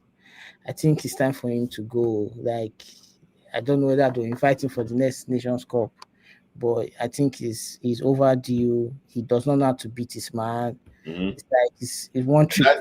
That's his major strength. He can't even beat his man. Yeah. Yeah. So like that's his major strength, but now he has been found out in African games. So I think henceforth he should just sit back, watch from there. At least Benjamin is going to represent him, so let's move on from there. Then the defense, we need more bodies. That's especially the central defense, because I know he does not like Trust Ekong. Ajayi is not going to play again. Ajayi, I'm sure. I don't think Ajayi will be. I don't think Ajayi will be. Except he wants to lose his job. Ajayi should not play. No, when you say Ajayi should not come, just like one of my friend is actually here now. We're looking at the position that actually needs.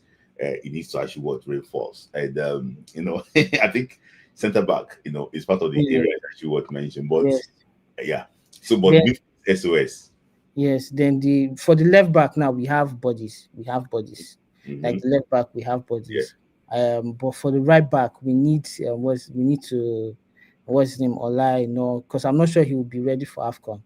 Okay. He will be ready for AFCON. So we need another person, and you can't depend on what's his name? Osai. You can't depend on Osai. You can't pull out. Yeah. Then, so far, I can really get about the fire. So you've mentioned that. And I think I agree with you. But there's a Nigerian player, that he played today, for Blackburn Rovers, and they're doing very well. They're doing very well, and I can tell you that it might not be. I don't know. Maybe now. It's not now, but the guy is like he's 22, 23 years of age, so he already got everything set. He has his papers. Yes, set. Everything is set. Did he play through the ranks? He doesn't need to change. He didn't play the distance, so then we can take him, because we need, like, for this AFCON. I'm not sure. It's more like, how far do we want to go? Mm-hmm. So if NFF want to use it to clean their image or launder their image, they should put their tent out, like, plan well, give what's his name, Shell, like, and they should try as much as possible to increase the number of players they are calling, because I noticed it affected us. I would like to use a large pool of players this time around. Yeah, whether it's 25 or 27, they should plan. The provisional list is a large pool. This is the largest I have seen, more than Kenneth Ross provisional to Cameroon 2021. But with the players being camped, no. He's from that one. He wants to trim down. Okay. But so Ola might be even be making the team to happen. Okay. But the player, at the end of the day, the player should be up to 27. Because the last time, I think they were probably going to go to 30 also. Because the last time we took 23 players, it cost us that final because we didn't have depth. We didn't have players. Even though, if you look in Europe right now, we don't necessarily have the best of the best. Well, the guy believed that if you can sort out the midfield parts, I think it's gonna be fine. So, Uche, thank you. I can say I should bring you later. But I say I just have a lot of people actually just still waiting. So I have thank you, Uche. Very cool and always brilliant contribution. So I have Topet that I have Omo Olayanju. I have PO too. Okay, Olayanju. Maybe probably have to bring you on later with Mr. Topet and Onwu Henry. So I think I still have PO. PO is fighting with me. The way he's looking at me like this now, he's like, want to fight with me. I have either to and PO waiting first. Then I'll bring you after with Mr. Topet and ask you what Henry. I think I'm going to go with Henry. Mute yourself.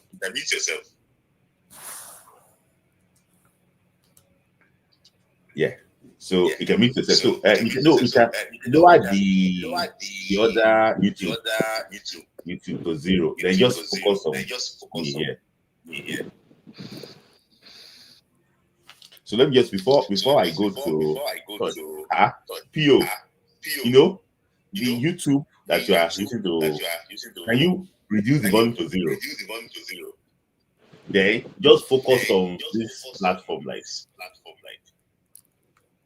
I'm focusing on you. Can you hear me? Okay. Yeah, I can hear you. I can hear you, but I think I can hear myself back. You can hear yourself back? Yeah.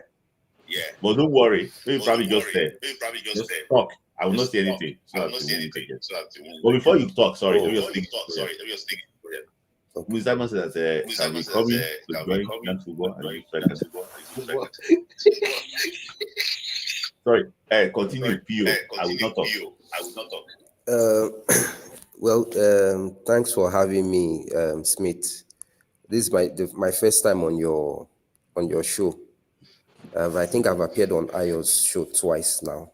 So, what I want to touch about basically is the issue of the NFF, basically, because when Chris and Uche were speaking, it's like many Nigerians, they don't really understand football administration. They don't understand the depth, what it takes, to really make football work. The passion and the zeal takes us to blaming players, not good enough. This one is this one is that, They should retire. They should not come back again. See, even I don't want to dwell on the players because let me tell you, even this present Super Eagles, a lot of players are playing out of position. Even Iwobi shouldn't be playing in the middle of the park. It should be either be playing on the right or on the left.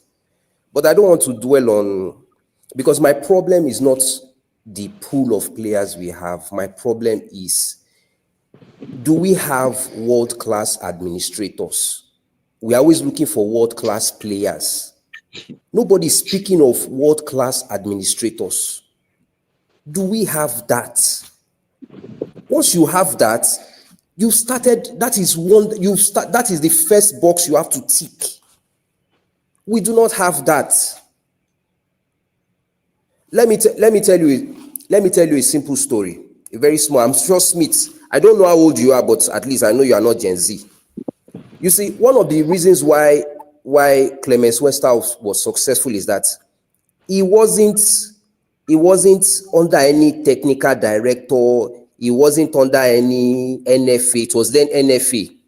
The NFA chairman had no authority over Clemens Westerhoff. Maybe some of us don't know. Clemens Westerhoff was dealing directly with Rear Admiral Augustus Aikomo. Directly. He had no business with the NFA because they were incompetent. That is why during Keshi's reign, they had a lot of problems because Keshi wanted to use that same playbook.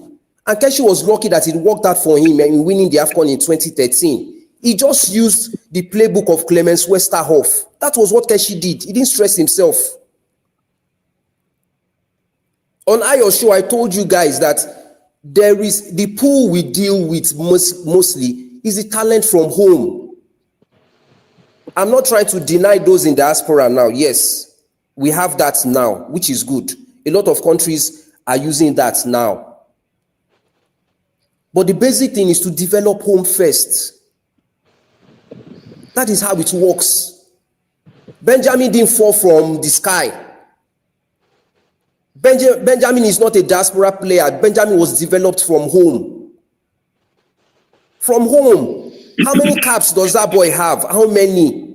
And look at how he plays. The guy is already playing at the level of a world-class defender. In how many games? Does that mean we don't have such Benjamins in Nigeria as a striker, as a midfielder, as a winger? Sorry, I want to ask you a question. If Benjamin was playing for Nasarawa United, do you think his game will be like this? That is the same. You are answering what I'm. The league has been destroyed. So how will he play? How will he be seen? He's playing in the Unity Cup was by mistake. Do you understand? It's part of the maladministration I'm telling you about, Smith. Do you understand? It is part of it. Once you fail to develop home, definitely there'll be backlashes like this.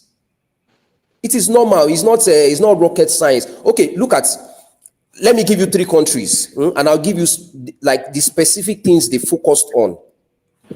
Now, Curacao just qualified for their first World Cup. What did they focus on? Diaspora, direct channels. The players came in mostly from Holland. Players that were born out. Their entire first 11, there's none of them was born in Curacao. All of them were born outside. Yes. Now, that is 1 for diaspora. Now, 2, Norway, team building. Norway, Bawo. Look at how they disgrace Italy home and away. Look at their goal advantage. Now, that one is for team building, focusing on the team, your strengths, your weaknesses. And the last one is development, infrastructure, home. The last country is Morocco. Look, Smith, if we continue with this, indeed, they should retire. AFCON is not good. This Amakpe Loja. See, if we do not begin to tackle the main problem, which is administration first, if we do not get it right, all this, we should build another team, we should do. See, if we don't chase those guys out of that glass house, if they don't leave, our football will look. Our football is as good as the country basically now. The level of insecurity in our football is alarming. It's like we don't even know how badly we are going to fall Not how badly we are falling now. Please read my lips, read the words I'm saying. Not how badly we are falling, how badly we are going to fall. We are still dwelling on the pain, the passion. We simply don't understand the damage that has been done. I ask you a question. When did the NFF ever in their life? When last do we have good NFF presidents? And that's what I'm saying now. We have good NFF presidents. Ever from 1980. See, Smith, let me tell you. You see, most of the times when we have things good, is generally because of the kind of talent pool that we have, not because of administration. No, the kind of talent pool that we have. See, for me personally, I can say there's only one country that can match us in talent pool, and that's Brazil. That's for me personally. I don't think any other country can match Nigeria for talent pool. Just Brazil. The talent pool is like a well that is endless, but we seem not to understand how to develop and tap from it.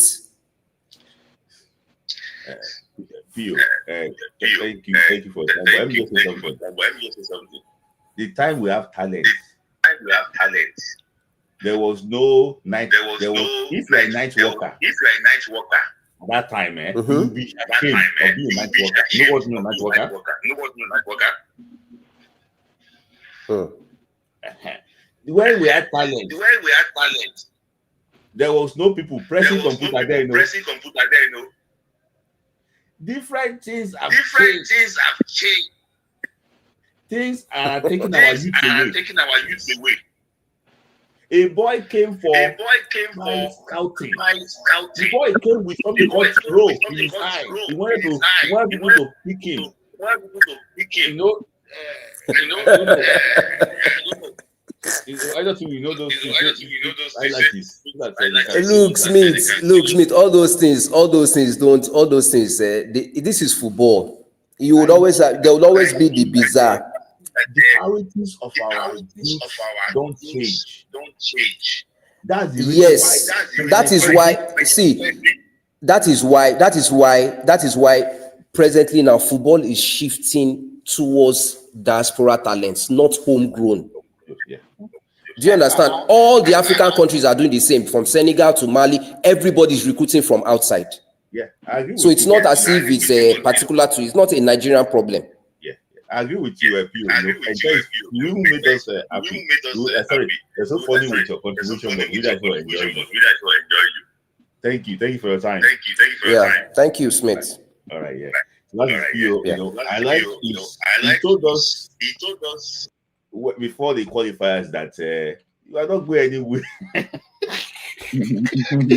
And we didn't go anywhere. You are not serious. But no, let me just say something there. Because it can't actually hear me properly when I was discussing. He said that we have talent pool. But for me, I still say it that just come and give me the evidence. Give me the evidence that we have the talent. Give me the evidence. Give me the evidence now. Give me the evidence. If our boys are good enough, they should be in Belgium sometimes. Why are they in Iraq? Give me the evidence. So, in my own opinion, I know that we used to have talent in the past, but I don't think we have the required talent now to match up with what is needed. That's my own take. But I hope that things actually will change. I hope that we can get a new FedEx, maybe probably later. But I can tell you that FedEx is not a finished product, so we should not overload the boy. I got to your contribution quickly before. Thank you very much for having me. I'm bringing Tawada and Omo Olanye next. I wish that guy Pio was here. Yeah, he was having people that won't let him go. I understand. Yes. Pio, you understand that we've never seen after Edwin Kentebe at 81, 83, 82, 83. After Edwin Kentebe, we've never had any good any good NFF, NFA or NFL presidents. Even the one that tried to do good, Kojo Williams. Smila, you and I knew what they did to Kojo Williams. See, Smith, I would say maybe maybe why I didn't feel the Ulster is just because of how we started. That I did not have hope of us qualifying for the World Cup. So when we lost to Congo, well, some of those things. It's just that my problem in Nigeria is that people just say, "Oh, invite this one, invite this one, invite these ones." When Peter EJ was firing from all angles in Sweden, when it came to play in Super Eagles, he didn't score one goal. Even what's not this Utaka's brother? Oh, I forgot his first name. Peter Utaka. Because people here, 1.1. Somebody was saying, we have a lot of players in Czech Republic. In Slovakia. Is that what we're talking about? Just like you and Babakari Baba were discussing. We used to move players from Nigeria locally to Europe. Not too long ago. We had Eric Okunowo, Benga Okunowo. We had Taita, we have Akpala. If as good as they were then, somebody were not able to achieve the national team. I think, Smith, we can lambast the players as much as we want, as you like. But the problem with that glass house, and this thing is going to rub on all sports. The country itself is affecting our sports. The country itself.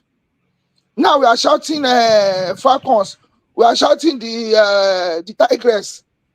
But the time we start seeing their downfall, before we recover, it should take us 120 years. Except we start now. When we are talking about that, we should take some people. Look at one that trial. Not still campaigning for Guso. And we continue to have it this way. Because heads don't roll in Nigeria. Somebody was talking about that people are the Nigerians are we are relying on foreign bond. But what about South Africa? Please tell me, in international football outside of Africa, what has Africa done? What have they achieved? Apart from the host and win that they did in 1996, tell me the achievements of South Africa. Again. See, let me ask you this question. I will ask you before you leave, about how many African teams, because let me tell you something. When I look at this team, I don't even see Ivory Coast doing well, We need a lot of things to Morocco is only African hope. And all eyes be on them too. Because Morocco and Senegal will do well. Yeah. Look at now Senegal. Look at the way Senegal played Brazil. When I watched the highlight match. See, Smith, I won't be one of those that will say, this one should go, this one should go. What I will only say is that players that are not performing well, it's high time they sit up. Mo Simon, Ajayi and Co. So they sit up. Boys are coming. We have been shouting Benjamin Fredericks. We have used 3 academy players in Super Eagles, from Domino Ayaka to Bameyi to Fredericks.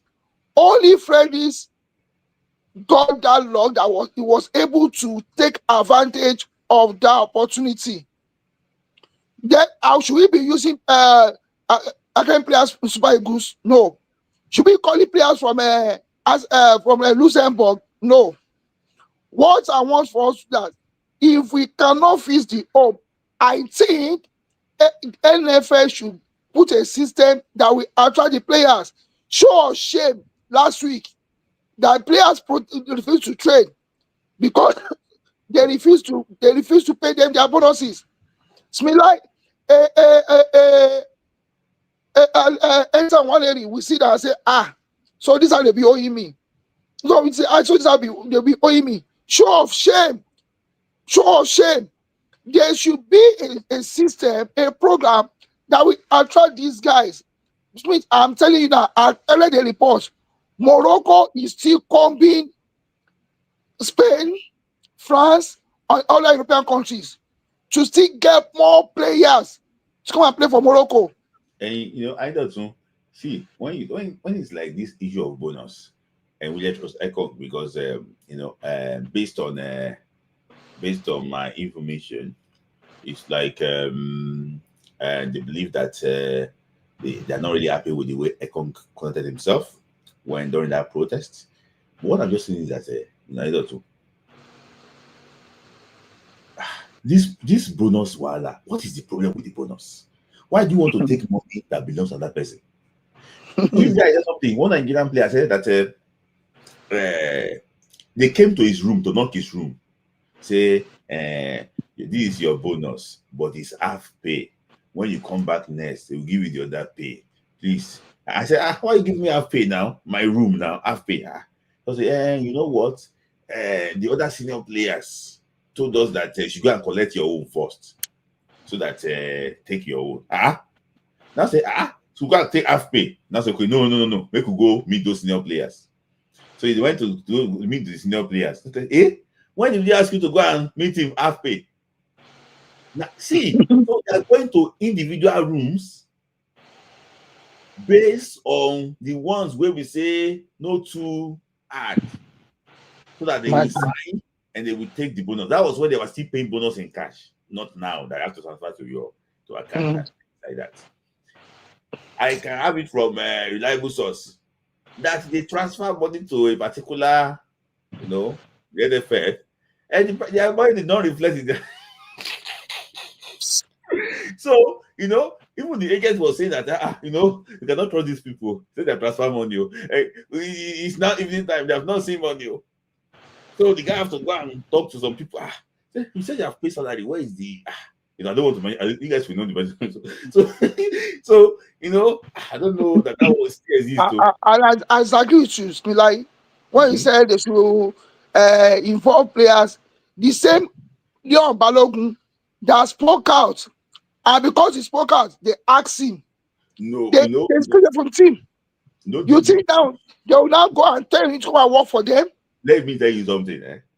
It's not just because the way we are. I'm going to release very soon now. Guys, just hold on a sec. Just because the way we are. If they call Balogun today, because of the love that Balogun have for Nigeria. I know because you love. Balogun will still come and do whatever they ask him to do. I'm telling you the fact. The love. You know, Balogun knows that he's not doing it for NFF. You're right. You're right. Yeah. That is it. I this one that's probably one player. He didn't play for Nigeria. I think he played for Holland. So that he always look forward to give back to Nigeria. You've never taken anything. To tell you that people love the country, it's just because that some people are just think that they are the alpha and omega. They push people away. So I see going to stand on what I actually was said, and I'm going to tell people that I'm telling people too that we need to work on that. We need to have like 4 people in England, 4 in Germany, in Italy. It's okay. They need to have like this room can be office where players can show interest and things like that. So for me, I think that is going to show what fly. So I thought too, I think on that one, I agree with you. But like I say, England, Germany, Holland, where we have pool of Nigerians, we can have like 2 in Italy, But my own is this. I think it's high time. Mr. President steps in. If he wants to win the next election, he should get involved in security. And number 1, he should please sack everybody in that glass house because those guys are supposed to be there. But unfortunately, it cannot happen. Thank you. I do too. Thank you for this. It cannot happen. Yeah, I also I know, but I know you are laughing too because you know that because the person you're talking about is your city boy, so you know. Thank you, I don't do for your time. Thank you. So, thank you Yeah, for having me. yeah. So the issue is this: I don't want to be political about it, but I want to. Your vote will not count. Just if you like, vote from now to tomorrow. It's you. Your vote will. See, I beg you. See, let's talk about that. That you said last. Is only God that can stop that state from saying. That's why he's not talking to you now. That is why he will not come and address you because you don't have any power. That is it. You don't have any power. He knows that it's only God that can stop him. So let's forget all those things. He is not accountable to us. It's not. It's not. You forget those things. Let's just leave that one. Because these are not this thing. If they do something, everybody will run away. Well, what is this thing? And you say you want to take him to where they say that they are folding hands to answer in front of judge. Who is the judge? So sorry, I'm going to Henry. I want to, because there's so many things to discuss. I want to come with you and Chris at the final. This thing. Just hold on there, Henry. Let me just bring it. I don't know why Pio is back, but Omo Olayanju joining, and also talk about that. Pio, do you want to come and say anything? Just nod your head so that I can bring you on quickly. Okay. So let me just bring Pio to join. So Pio just Pio, this is off the YouTube. I have. Okay. I'm directly on StreamYard now. Okay. I don't know why it's now echoing. But Why do I have this echo problem? I don't know. It doesn't happen. But don't worry. Just say your thoughts. Just say your thoughts quickly. Well, I think we still have a lot of tinkering to do, basically, because as you said, changes have happened according to the team. But if we don't have changes also in the glass house, it will become a problem. And your idea of bringing maybe ex-internationals like Leon Balogun, the problem is not basically, it's not the players or who to bring in. The problem is the system that recruits those in the glass house. Do you understand? That's why I said that I was laughing when the last guy that spoke just now was saying it's high time for the commander in chief. I was just like, it really cracked me up because he simply doesn't know that we are Enulani, Lagbara. We just have the voice. We cannot. It's unfortunate that we cannot make the effective changes that we want. Let me just keep quiet so that I can hear from others, so that I'll build up what to say next. I will address what you just said now. So sorry before you actually join. A nice to actually see Mr. Towada. So in case you actually know, he's a musician, gospel musician. So and fantastic personality. So it will tell you probably more about him before actually leaves. Go and stream, go and stream his music. So let me just address to what Pio said. See, the issue is this: we are just looking for a way to decentralize the power of those in the glass house slightly. At least, if some people are involved in certain areas that we can relate with. For example, now, do you want to go and relate with Sanusi, Ibrahim Sanusi? He doesn't care. See, I saw this man in France. He sat, he was beside me when we were watching Nigeria against Brazil at the Olympic Games, the Women's Olympic Games. What he was even saying, I was like, my God, it's not like one person that is running Nigerian football. So we cannot relate with these people directly. We just need people that can communicate. And if, for example, now, government asks them to come and explain some few things now, if Sanusi Guso is going, we also say that, okay, one of our diaspora contingents will follow them to the glass house. Go and hear what they are saying too. it's not elective member, but at least just to because this structure is like a court. You cannot break it. You just need voice there. That's what I'm just talking about. Just voice there. It's a court. For example, now the next NFL president don't know himself. They don't arrange them because there's a lot of money in this thing. We just need that small sense of so that somebody who can talk to someone that can know the authorities slightly. So that's it. So thanks for joining. Omo Olayanju. I think this is the first time you're gonna join. Yes, this is the first time I'm going to join. Okay. Nice to actually meet you. So your thoughts, quickly. Yeah. Thank you for having me here. First, I would like to thank you for giving us hope, but unfortunately, the hope was dashed abruptly. Extinguished. Yeah. So out of luck. Out of luck. Yeah. So, but I would like to start with the NFF. Someone used to say something. He always says, you can forget your problem, but your problem cannot forget you. That's the problem of NFF now. And what Mr. Adelson said before he left, he cracked me up because Nigeria has more pressing issue than football now. The insecurity is there, and we can't even go to football at all. So, if we look at historical background of Nigerian football and NFF, the qualifications that I've watched, maybe while I was growing up, even to now, Nigeria has always struggled to qualify for the World Cup. Even when we have the likes of JJ Okocha, Kanwako, all those players, we have struggled. I think, in my own opinion, the reason why we dominated football then was because of the kind of football that was played then. We have talent then, right? Yes, but maybe because somehow the other African countries are short of those kind of talent. But now football has transitioned beyond, that kind of thing. But we didn't match up, and that is affecting us a lot.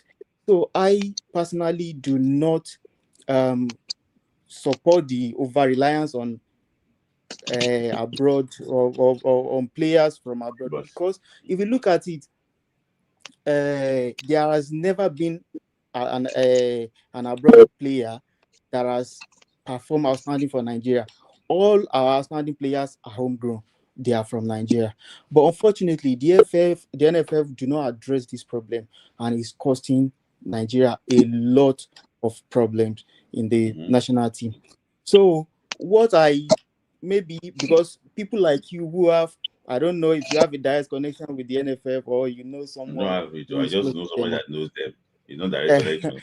So maybe because all this mess we're having is directly proportional to our level of momo. Because if people stand up that enough is enough, I'm telling you, enough will be enough. Because the government, if you expect the government, they cannot do anything. They cannot even change NFF NFF officials. They can't do anything on that.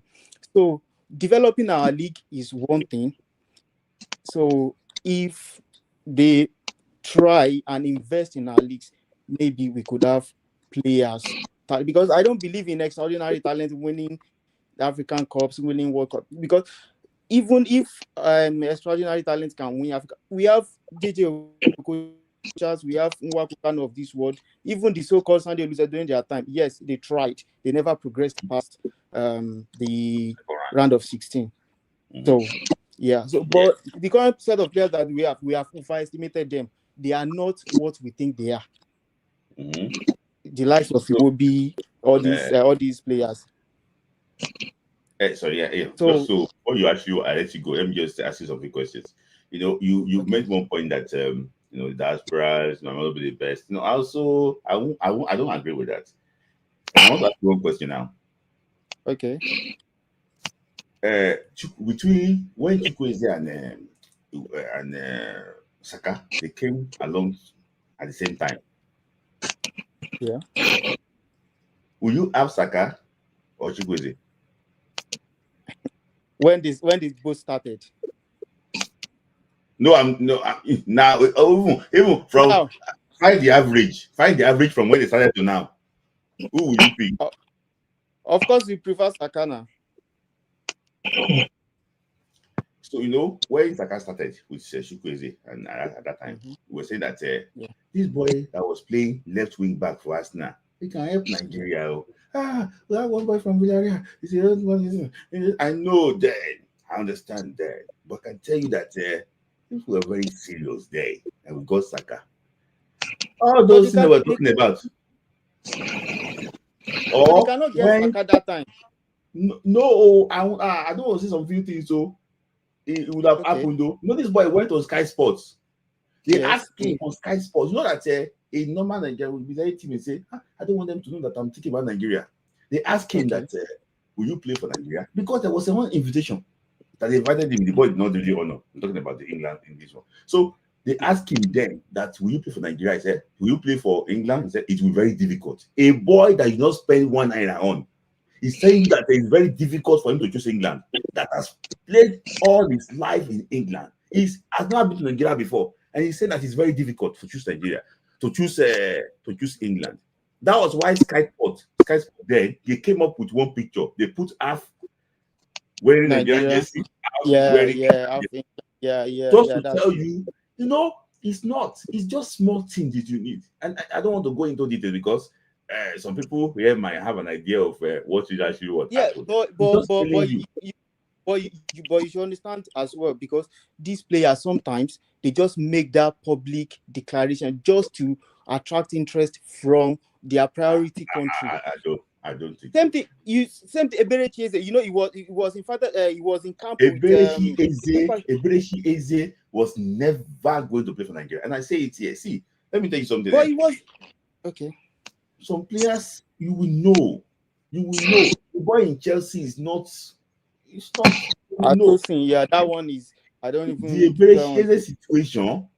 He was in KPR, and I'm going to hold him for that. Okay. He went on that podcast with Nido Monua, saying that it's God that saved him, that he didn't play for Nigeria. Are you getting me now? So you just want to call that person to Nigeria. I don't. He's just a Nigerian by culture. I don't think he's a Nigerian by say he wants to play for Nigeria. He said it. See, if you want to prove me wrong, please go on the podcast. See, my brother, some people are patronizing. If you like act, it's going to be like Kevin Boateng. If you like act, he will play and he will run away. That's the thing. Okay, maybe you say that you want to go and play against Malawi in Blantyre, and you want to fly with you. You get me? So there's some players that are good and genuinely interested. I think that we should not look at that, because this Michael Olise boy would have played for Nigeria. Did he show interest? Yes. The boy Jamal Musiala, go and check one of his interview. The boy does not even get connected to Nigeria. So I'm just trying to say that certain players that are there that would have played if we were very serious. Imagine having Alaba. Yes. Imagine having Alaba play for Nigeria. So for me, it's just that it's like this, but we should not say. See, my brother, I don't know where you are coming from. Is it America or UK? UK. You have kids here now. Can your kids decide where you give birth to them? No, it's you. They can't. Yeah, sure. See, there's some things in life you cannot decide now. You cannot decide who your parents will be. Yeah, definitely. Yeah, sure. You cannot decide where they give birth to you. You cannot decide the type of background you will have as a child. You cannot decide that. Yeah. So if these guys are born in the UK, it's not a crime. It's not. Of course, it's not a crime. Like they want to go for Nigeria, that is Nigeria. So be it. Yeah, sure.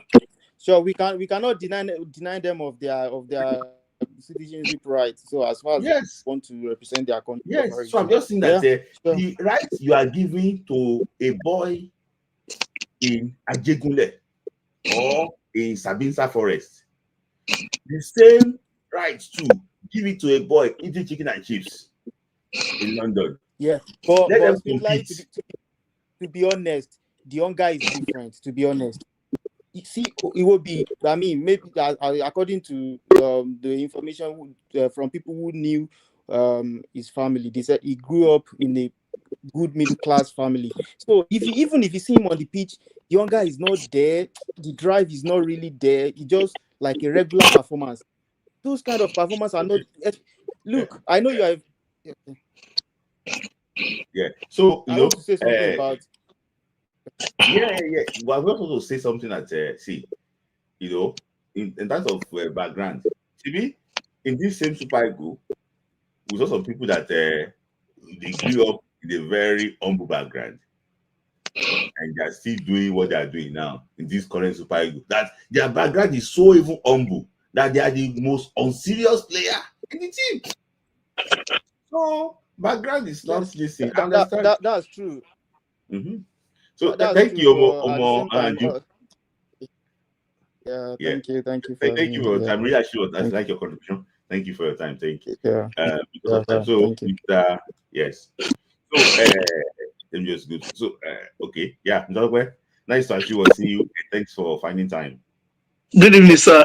It's my first time joining live. How for you? Always join in the background. Well done, great job you are doing. Please, if I say something, I'm just recovering from the Nigerian Congo game. The last time I felt so sad that I couldn't eat was US 94, Nigeria. Yes. I can never forget that day because that day I was telling my brother, I was like, Italy in Loleleni, that Italy is going out. Even though they had a penalty, they had a red card. Yes. That's the reason why West Ham is a good coach, but I don't really rate him as. I'm so sorry about that because I know I'm not a football analyst kind of. It always ring in my head that they were a man down. Still, they were playing us, and Guavo committed a blunder that even a amateur league defender can never commit. So, which now made me to. I'm a big fan of Eric Chell, but he felt my hand that day because they took out Bekambu. He brought out a player which was not really a striker, playing like a false nine, which means they add more in the midfield. Like it was like 4 at the back, 6 in the middle. But out replaced Tolu came in for Iwobi. I believe he was brought in midfielder to even soak up that midfield. Because I don't Spain game and I realized that Spain doesn't really have a 9. Merino is a midfielder. So plays like 4 at the back, 6 in the middle, they go and score goals. That really was a letdown from Eric Chell. I believe he can do more. No matter how bad that Onyedika and the Alassane could be. Mr. Asmi, you said something before the game. You said Congo will not score. Yeah. And if we check one of their qualifiers, they don't really score goals. Against Cameroon, the game just came from nowhere. Even against us, indeed, it gave them the free goal. And if we look at someone mentioned that we are saying we are moving on from players. We really need to move on from some players because I don't know if his age. Indeed, it cost us against Benin. I can never forget because a lot of people were talking that Basi caused the goal, but indeed, he could not jump. When the ball beside him, he was maybe doing big ball, or maybe he was tired. Yes. And the guy had the space to square out the ball to someone that scored.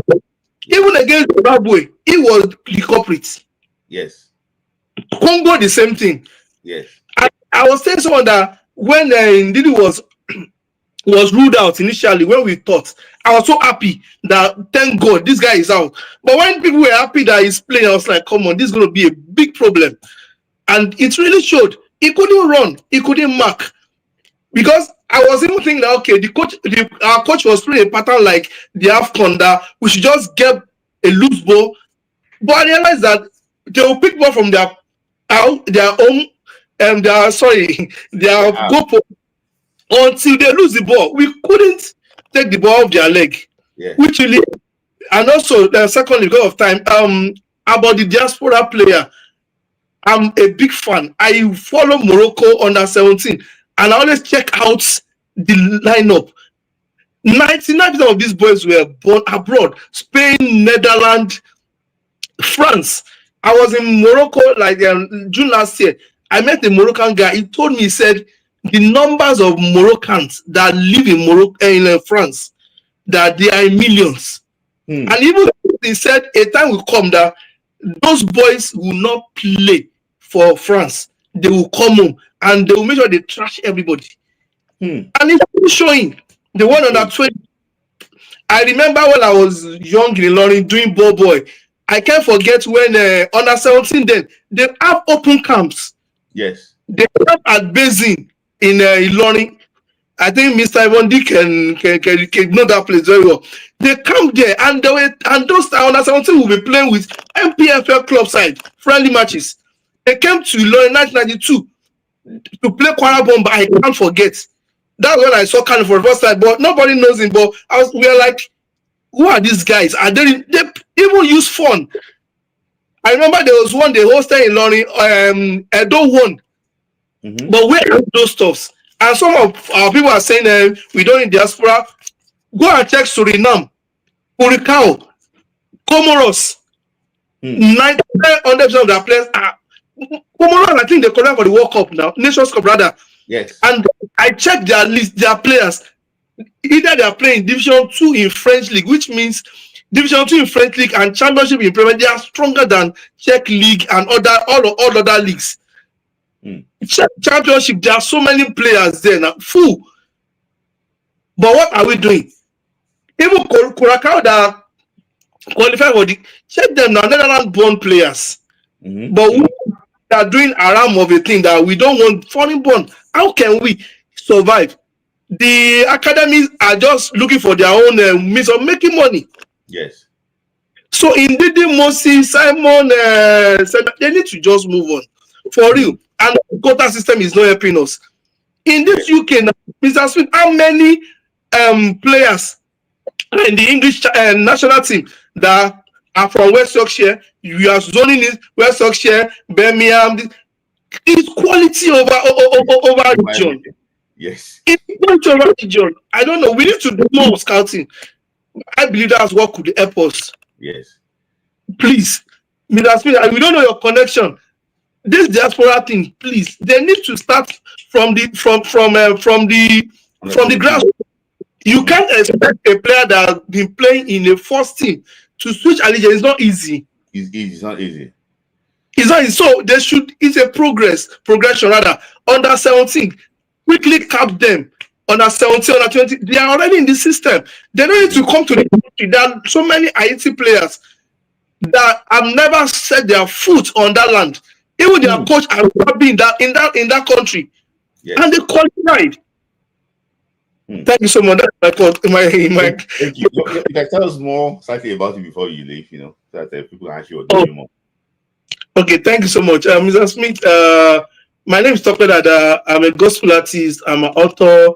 I'm a crazy football fan. I played under 10 in Kwara State. Also, Proud Bomber. You said you wrote some books. Yes, sir. Where can people actually get it to? Oh, yes, sir. Where can people actually get your book? Okay, on Amazon. Okay, on Amazon. What's the name of the book? To bring them out on Amazon and certify. Thank you so much. And I hope to keep off. All right, thank you. Thank you for your time. So that's a very I know that you can sustain talk sport like this. So thank you. I don't know you like sport like this. So thank you. So MD, lights no. How can you be on the lights? Okay, all right. So, sorry, yeah. Yeah, we can hear you well. You can hear me? Okay, let me. Okay, yes. Let me just give it. Shout out to Madame herself. That's the wife of. Can you hear me now? Okay, I hear you now. That's the wife of. Okay, good. Mr. So Smith, There's fire on the mountain. Mm-hmm. And it's very simple. I wanted to send you a voice note before. Mm-hmm. But I was just tired. I slept. Look, we are on the verge. We may not qualify for the next African Cup of Nations or the next World Cup. Mm-hmm. You ask me why? Yes. Tell me, you know, in 94 Mm-hmm. or early 90s, Mm-hmm. Rashidi, USA 94, Rashidi was around 29, 30. 31. Yeah, around that age. Yes. You're in 1963. Yeah, okay, 31. Mm-hmm. 1963, 31, yeah. 31. Around that age, yeah, Kenny. And Amakati was around 21. Ipeba, maybe 20. Sunday Olise, 19. Siasia, like 26. So, you see, yeah, Kenny, 31. Siasia, 26. And the younger Ipeba, 21 or so, or thereabout. And by the time, maybe like 2 years after, you had the like of Kanu. Kanu was like 18 or 19. You had other young strikers for Nigeria at the time. Tell me today, after the Osimhen set, who is the striker for Super Eagles? Who is the young striker that you say this one a prospect, he go score goals? Barubu Ariri. Name three. Oh, see, that's where the problem is. We will struggle.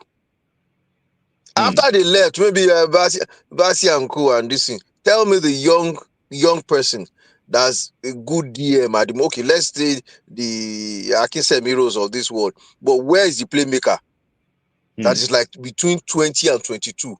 Go and compare that Congolese boy. Sadiku is 20. If you look at that team, people are saying foreign born. Look, the Congolese team, out of that 23 or 22, maybe only 3 of them were born in Congo. But and if we say Ebodi, sorry, hold on there. In that defense line, I went to go and do my research. I realized that even Tuazembe was born. He left very early. He left Congo very early. He was born in Congo. Yeah. So right back, so Tuazembe is like Iwobi that was born in Nigeria. Yes, Tuazembe like Iwobi. So Masuaku was 9 born in France. of the players that started that game were born outside of Congo. The bench, those that were on the bench, maybe only 2 or 3 were born in Congo. Every other player, Belgium, 2 from Switzerland, even were born in France. Yes. So I'm saying, look, and you go and check the age. Young. If you check some of these countries, you already have who is going to take over from Sadio Mane. How old is Jackson? If you go to Morocco, how old is boy from PSG? Yes. If you go to Morocco, how old is Hamza Igamani? Hamza Igamani should be in his early 20s. If you check Tunisia, you see some young strikers there. Tell me in Nigeria now, you know in the past, we already know Ipeba and Kokanu will take over from Yekini. When them Kanu were getting to that height, we knew that there were Bafemi Martins and Co. Then Yakubu Aigbeni will take over from them Kanu. When the Martins were already getting to that place, I mean, even the Aigbeni set, they were a lot. You have Martins, Agawa, Yakubu, Osazi Odewinge, a lot of them. When they were exiting, the likes of Emmanuel Emenike were already taking over. Or John Igalo was even the captain of our under 20. They were taking over. When Odion were leaving, the Osimhen of this world were the one taking over. Who's going to take over from Osimhen? That's a big question. I live in peace. Until we will take over from the Osimhen of this world. I don't see any prospect now, because I don't know that George Ilenikena will not play for Nigeria. Imadi has been invited by Spain. All right, Smith. Okay. That's what I just want to call your attention to. That is what we need. That's what I'm saying. The selection for under 20, under 23, whether we qualify for World Cup or not, should be we shouldn't joke with it. We shouldn't. And there must be timeline. People say, yeah, we'll talk. NFF, where is your program? What program do you have for the next 1, 2, 3 years? I take a bow. I yield. Yeah. Bring somebody else. I'll listen. Thank you, Evan D. You know, I might talk to Evan D in the background, and Evan D. You know, fantastic. You shared ideas together, and Evan D. You know, I would have loved to ask you some certain questions, but I know that because you're outside, and we'll talk about that one later. I will have to discuss too. Because see, let me tell you something. Apart from talking, we also owe this country that this country. See, this country. If, for example, now I live outside the country. With due respect to the country where I live outside, you know, Nigeria, we have to just say love Nigeria. There's no way. But you know, shout out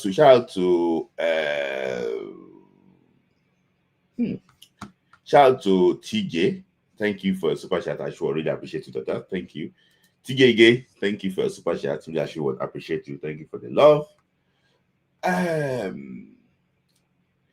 So I have I'm rounded up with Henry and Chris. We know that Chris already digested a lot of things that our guest actually was said, and we like to people have tackled him like a PO that tackled him that this day. So you know you want to respond.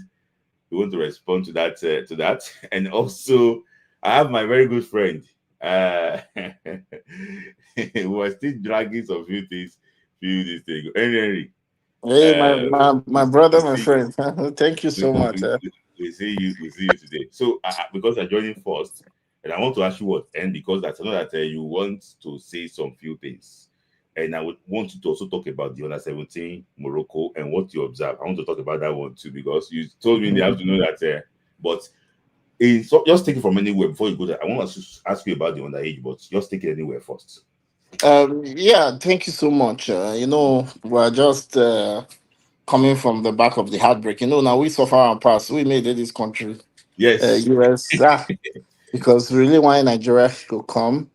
But I want to talk about Congo first. You know, before the Congo game, I was one of those that was very scared about Congo. I went to a couple of platforms when we talked.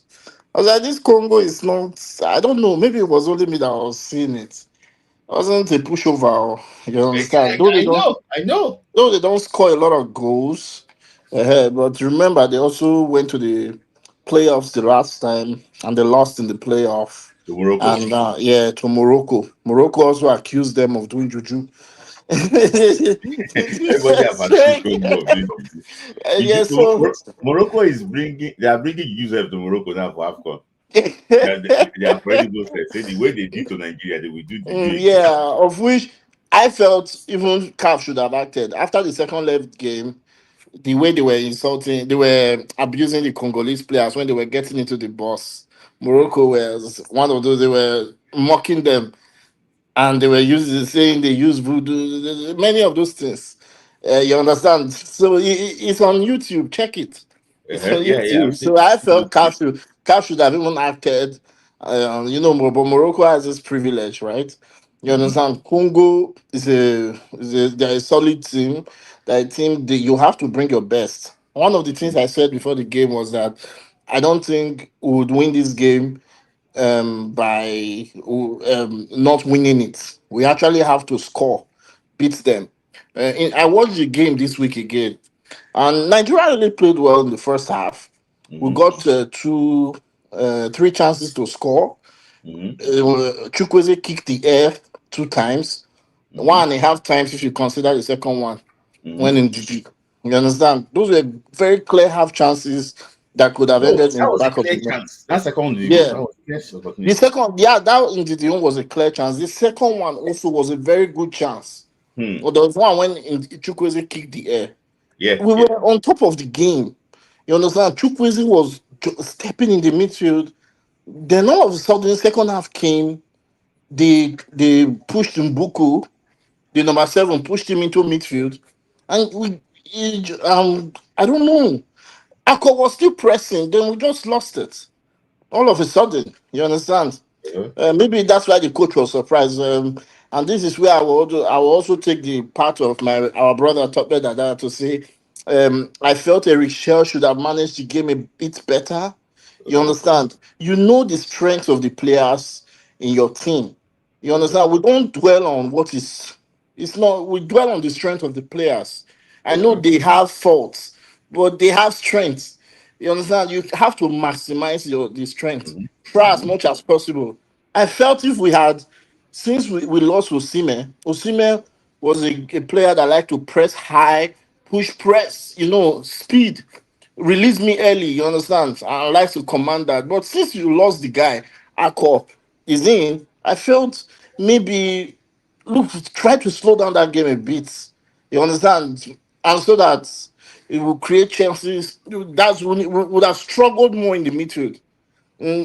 So for me, I feel like when we talk, I was like, I feel maybe only Iwobi would have left the game at that point at 57 minutes because Congo also reduced their strength a bit when they removed Cedric Bakambu. I Yes, felt they also lost bites they lost by in up front. attack Yes. because Fiston Mayele, I don't even rate him. After Mhm. that game, I was like, is this the Fiston Mayele that they are talking about? You Mhm. understand? Like, that one was hoping that it was checking post if they put like those kind of Eh, players. I don't think Cedric Bakambu was the one that was troubling Semi Ajayi. And mhm. when they put Fiston Mayele, Semi Ajayi totally like was heading on the ball. They would have not scored it in 200 years. Mhm. Forget all those disallowed goals were not goals. That was They good. were obviously free kicks. But I felt it would have managed it a bit. I don't know how bad But do you Onyedika think that is on there were defending. like clear individual errors too from the players? Oh yes, the goal now, individual error. That goal was Iwobi's error. You understand? Iwobi lost the ball in midfield. Or can you blame me? Yeah, not direct. Yes, kind of. He would have slide the ball now. Yes. I was the one that I said you would have. That's the ball you would slide out, Yes. or you just clear it. You understand? I But don't what know was he how, but expecting when he stole the ball? What was he expecting when he stole the ball? I don't know. I honestly don't know. I think he was trying to reach it, so he stretched, Yes. and maybe he didn't want to slide because obviously, Injury. but because if you don't know the person behind you, then why are you Eh. stopping? But do you think You that should is have. I communication think you too should back have in there? slide. Communication. You should, Like whoever is a yes, man down. Nwabali would have also communicated more. You understand? But the way they dominated the game after the, you understand, after that first few minutes of the second half, when they just dropped into the midfield, we could not just respond.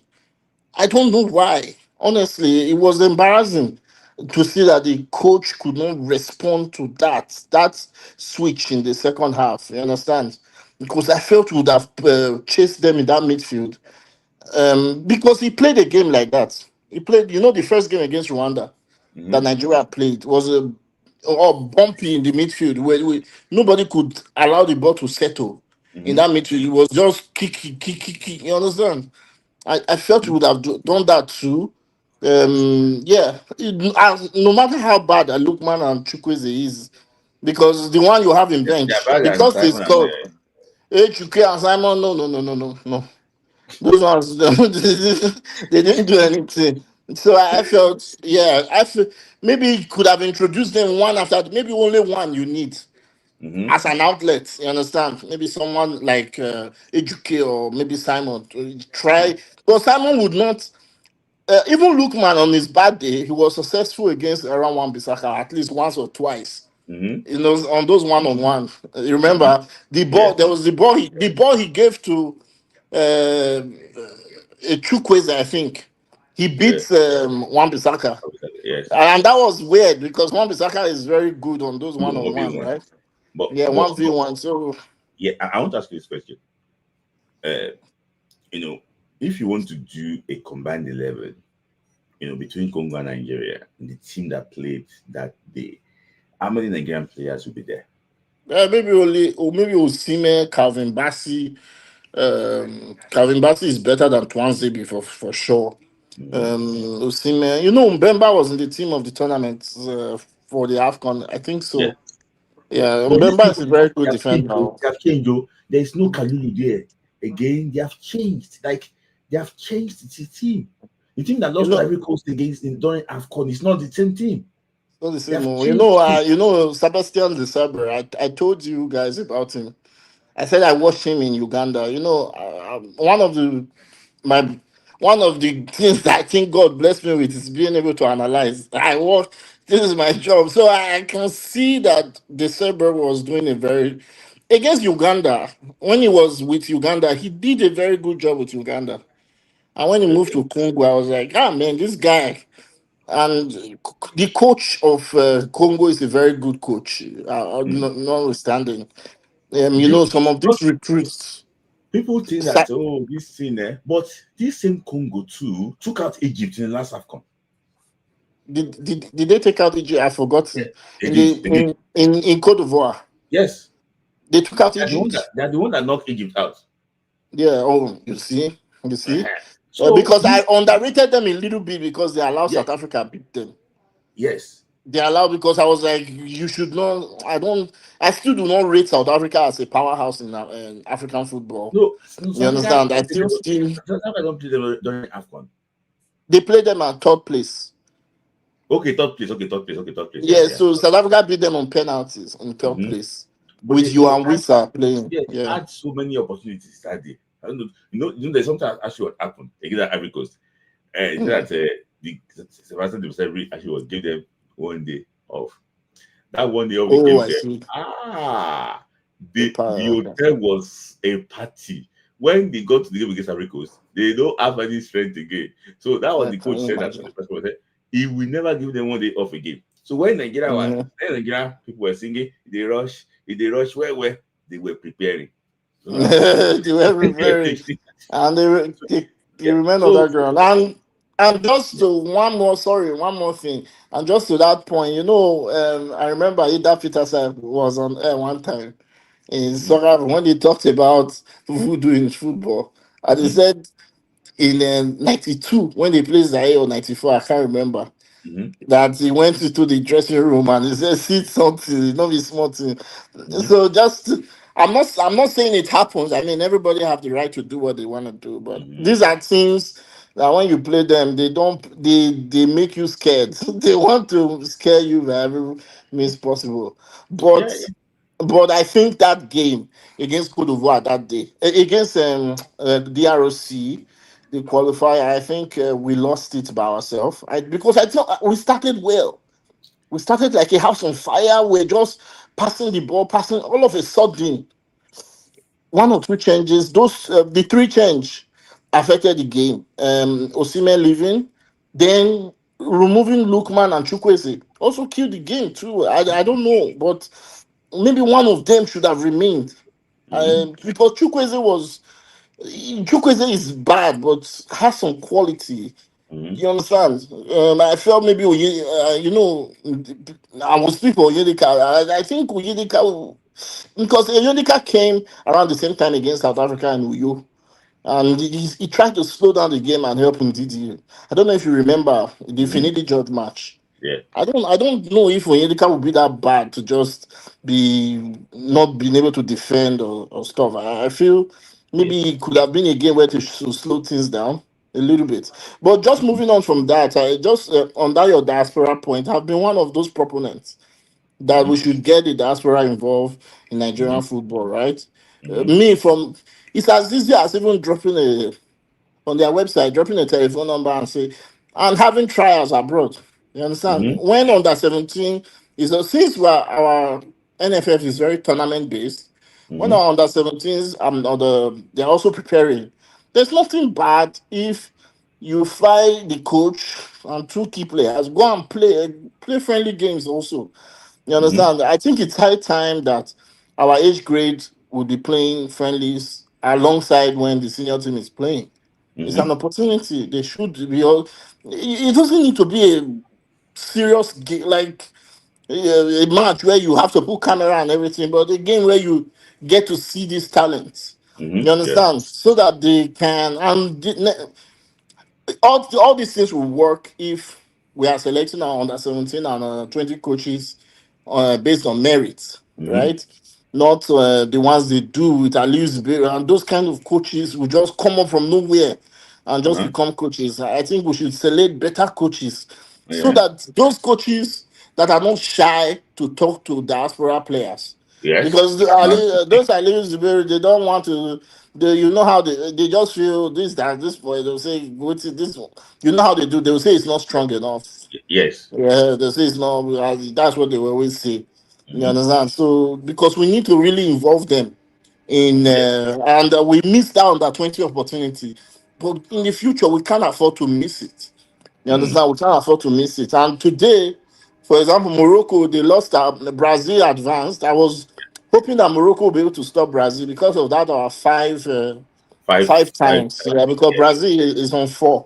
I think yes. Brazil is going to win the under-17 tournament, and they're going to be equal with Nigeria on 5. I did not watch Portugal. I don't know, but I think very good. Yeah, I think Brazil can. Morocco is a strong team, you know. Yeah, they have their fault, but you could see that they were waiting for penalties. Yes, they are they are a team that is getting stronger at this level. I don't think they would win the under-17 World Cup anytime soon, but they will be developing players from it. Yes, yeah. And do you ever think that Morocco can win under-20 before Nigeria? That Morocco can win 20 World Cup? I don't think so. They won now, but they're organized. They're organized, and they are graduating through talents, right? Imagine players from Montpellier playing for them.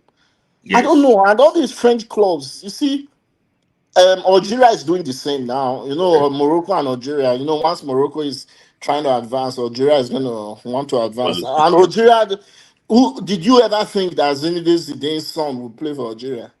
Never. Zidane's son is playing for Algeria now. They are trying to play. So we need to now see Europe is developing a lot of talents. Do you think that they are leaving Egypt behind in that northern zone? Like they are leaving Egypt behind? I don't. You know, Egypt is like Nigeria. You know, they have internal talents too. So I think that's where they might leave them a little bit. But look, their only recruiting. I know their recruiting system is very good. Recruitment system from Europe is very, very good. They are trying to bring in a lot of players. Algeria and Ethan Mbappe. Algeria is talking to Ethan Mbappe, right? So they are trying. Yeah, they are trying us, but you know the problem is they face is even when they tried recruiting Michael Olise, you know the problem is the Christian Islam thing is very hard. You understand? Especially a lot of them that are Christians, they might not find it too pleasing to be amongst them, but they are trying to recruit players from Europe, because you need to know Europe has an abundance. They develop a lot of talent in France. And you know, and evidence for that earlier was that their women team went to go and beat Cameroon in Yaoundé. Yes, did you know the coach of their women's team is a very good coach? You know, So he was still working on them at that time. Yes. And when he finished working on them, you see now they're very difficult to beat. Yes. And one thing for sure, at this World Cup, the North Africans will go very far. Morocco might not get to that point they got to last time, because they might not get there. But I'm looking at Tunisia, because the way they are setting, I want to see what Nigeria do against Tunisia. Yes. Because that Tunisia team is totally different now. They are playing like a European team. They are like Tunisia has been the laughing stock. They always qualify. They are a rubbish team. They will just go there and do rubbish. But I want to see what and this one will make me judge Eric Shell. Nigeria versus Tunisia at the Nations Cup. I don't know if it's the second or the last game. I hope it's not. I thank God. So it should be a meaningful game. Yes. I will judge Eric Shell based on that. And everybody should. What he does against Tunisia. Yeah. And his in-game management against Tunisia. Let me ask you this question. You have talked about Morocco, you have talked about Algeria and everything. But I have to ask you this question. Senegal. See, they asked Didier Deschamps that 3 talents.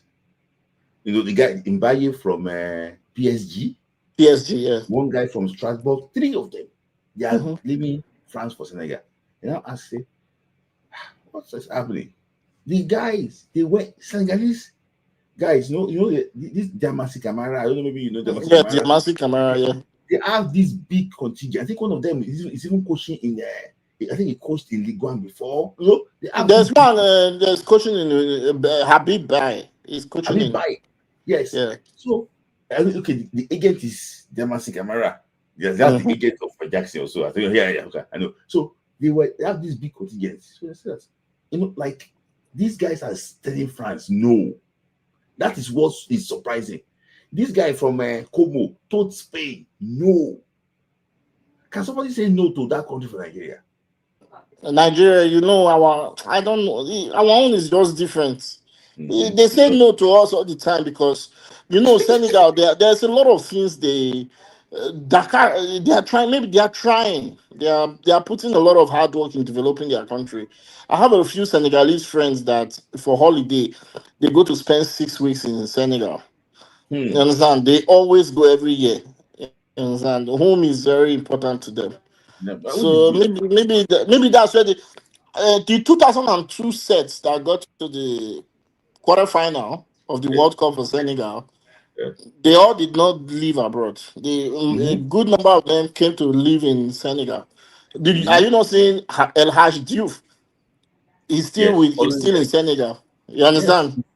And I think that's the difference between us. In Nigeria, once you leave, you never come back. It's not. Another thing is that when a Nigerian born abroad player will come and say, okay, I want to own house in Lagos. Most of them just when they are done with national team, they just stay abroad. They don't even struggle for the property in Nigeria. They don't even struggle for it. So I think that is the problem. Senegal, in Senegal lost. They didn't qualify for the World Cup in 2014, and since then they totally revamped. They changed their FA, and I think that is where our government need to also get involved.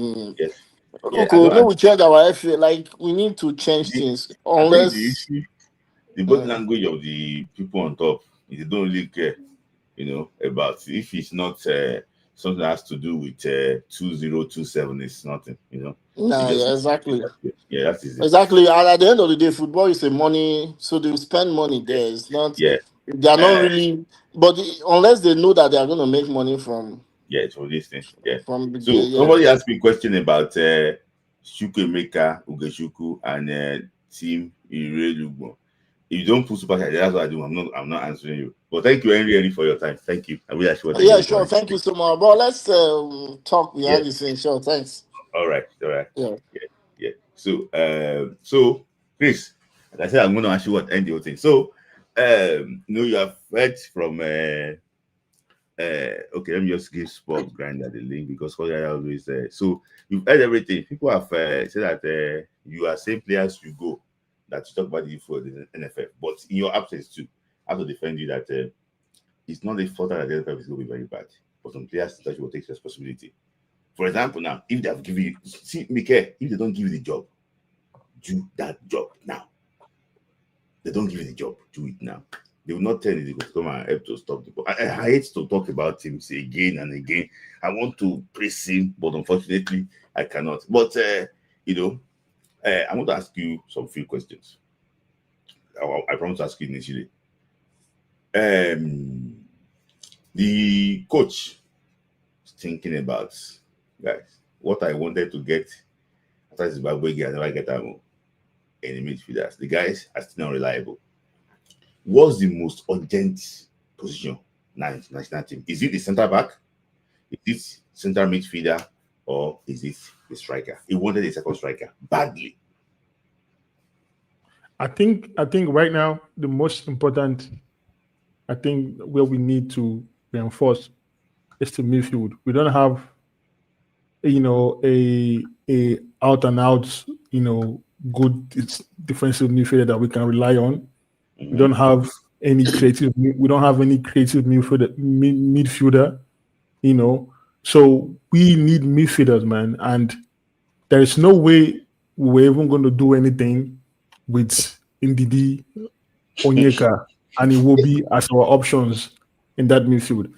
And people saying that we are, criticizing the players and not. We always talk about every day we talk about NFF, but at the same time we also need to talk about the players, because when the news came out that the players were being owed some payment from how many games, everybody were here with charging on NFF like, what is going on? Pay these players their money. For me, I feel like if you feel like that they are not treating you well, the national team is not treating you well, then if they call you up, tell them that you don't want to come. It's simple. Then come to the team and then give them 10%. That's just what I think. You understand? Because when you come and give 10%, you are not helping the fans that are trying to,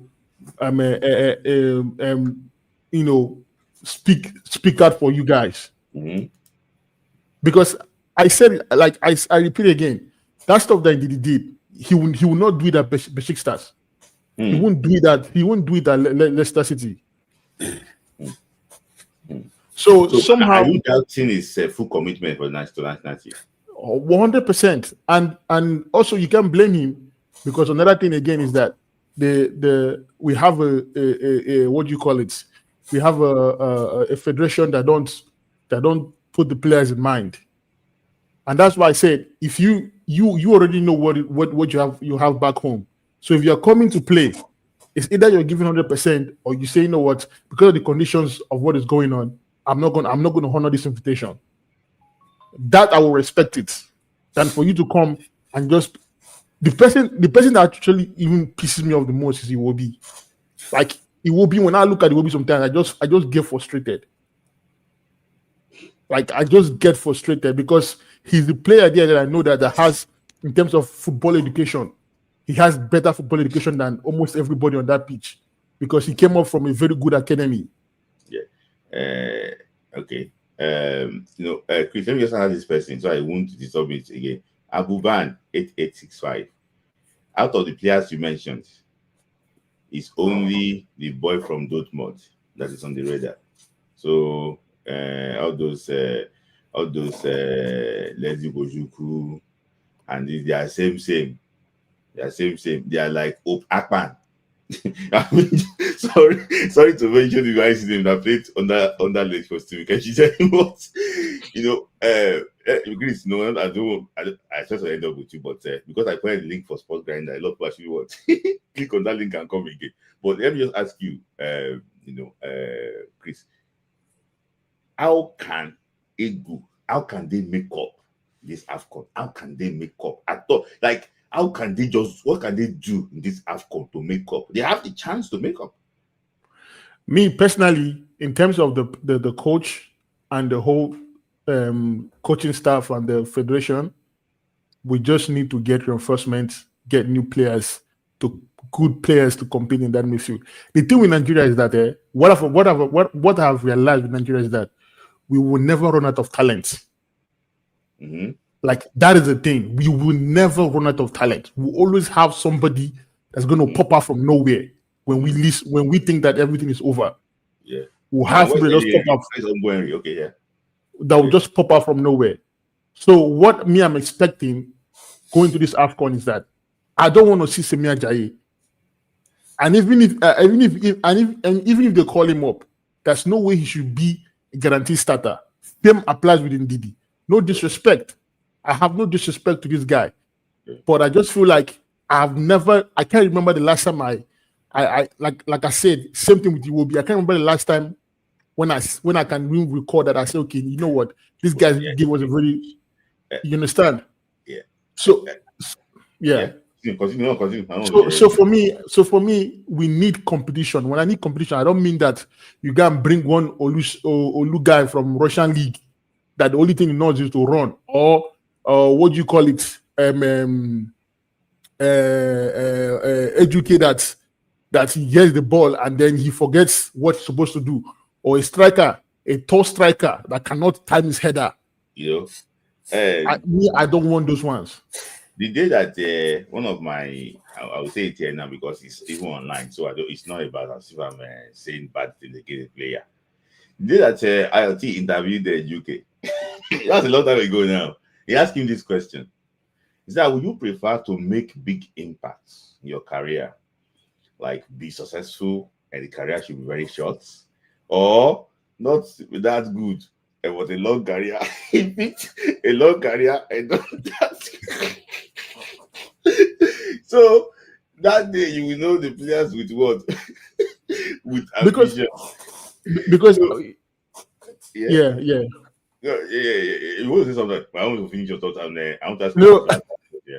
What I want to say is because like when I saw the call up, when I saw Ejuke was called up, I went to Twitter to search Ejuke, to see, and I was reading this Valencia fans, Valencia or Sevilla fans. I was translating their tweets, and some of them were saying that they don't understand how Akko Adams and Ejuke and are getting called up to the Nigerian national team. And one thing I noticed with the Sevilla fans where they were saying that for Akko Adams, like he's always offside. Someone said he will be the best striker in the world if offside goes where. No, you can go check. Just type Akko Adams and Ejuke on Twitter. You will see what these Sevilla fans are saying about them. The guy said that he's surprised that they were called up to national team. He wrote it in Spanish and I had to translate it. That he's surprised that they got called up for the national team. Sorry.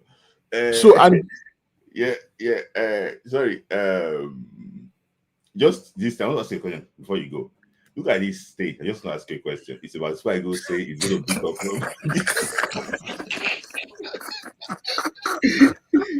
So, like, just please, just a comment on that.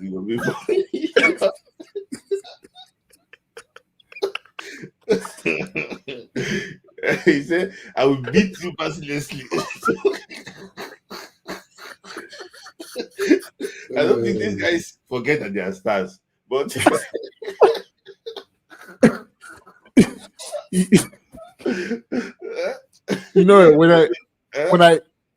When I saw this thing, first of all, I thought it was somebody that made a fake edit.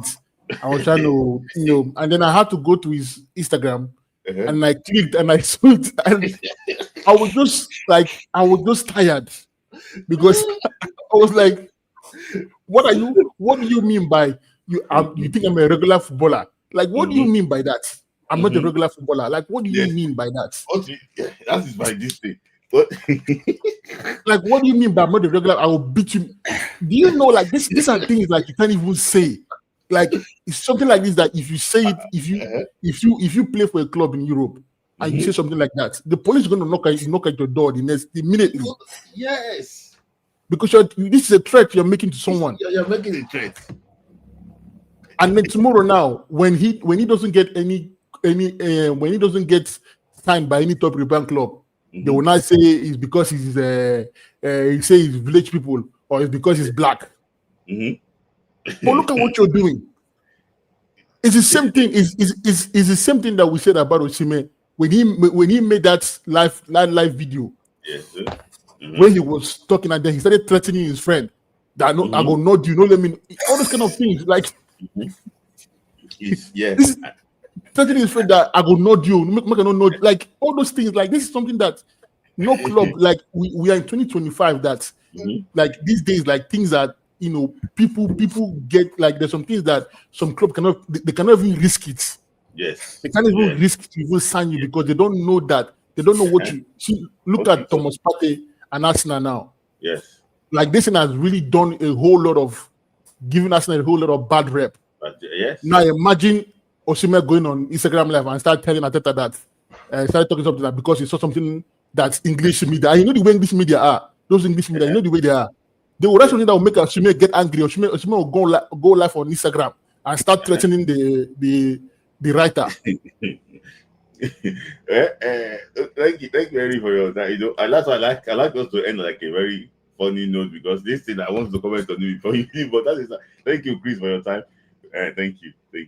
So that is great, So sports grinder, yeah. So I have, my guys here, Chonopi, and Yusuf and Musa Etukis here. So let me just hear from sports grinder. Sports grinder, your thoughts. Sure.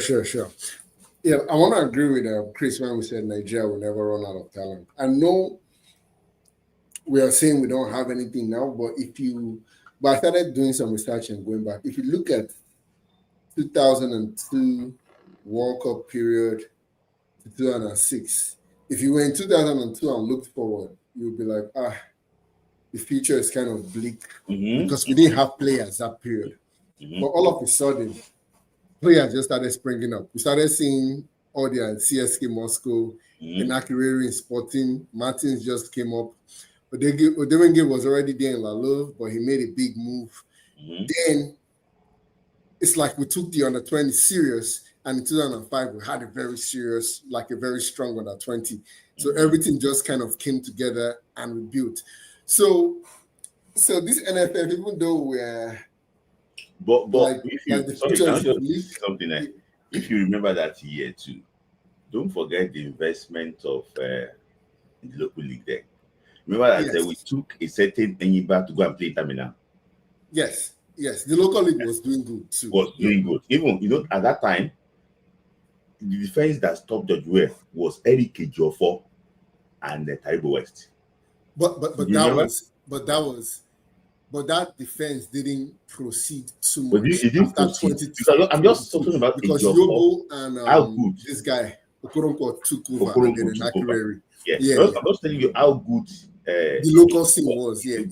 And we also have the remnant of Sydney 2000. Okoronkwo was there. Yes. Sydney 2000, Yakubu, Okoronkwo, those guys, they were coming in. Agali was there. They were coming in. Agawa was fading out. Agawa still entered 2006, but he started even in 1999, that we see a remnants to Agawa, from so we had and I know because if you talk about Martins popping up from Inter Milan.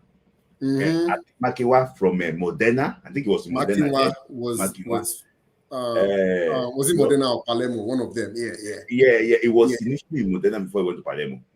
Then in midfield, the 2005 base started coming.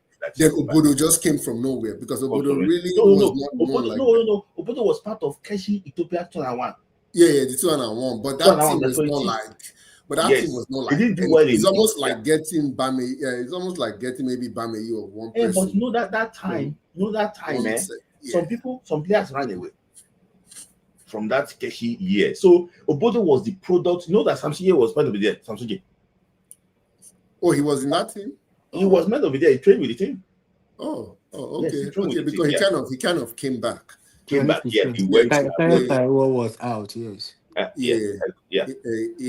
So somehow this NFL will just, even though we're bashing them, somehow God will just shine something. They'll just stumble on one kind of pool of players. So there's no saying that before 230, these Remo Stars Beyond Limit thing will not kick in. But Nigeria will always have talent. But can we rise to that level? Because countries are taking it seriously. But I think we're going to experience a dearth like a dearth in talent or in our footballing fortunes like Senegal. Senegal went to World Cup 2002. But somehow, I don't know whether they had like NFF kind of FA then. They just started being bad. They were still having players, but they were just being bad. I think it was because Bruno Metsu left. Yeah, because they crashed out in 2004 in a heated quarterfinals against Tunisia. 2006. It's one of the best AFCON games I've ever seen. It was good, but very biased game. It was very. I don't know if it was smoke everywhere. Smoke was everywhere. Congo, Senegal, one game. This is their Congo, Congo, Senegal, one game. That the red card was everywhere. That the referee brought the red card up like this. The Congo player went to the referee and smacked his hand.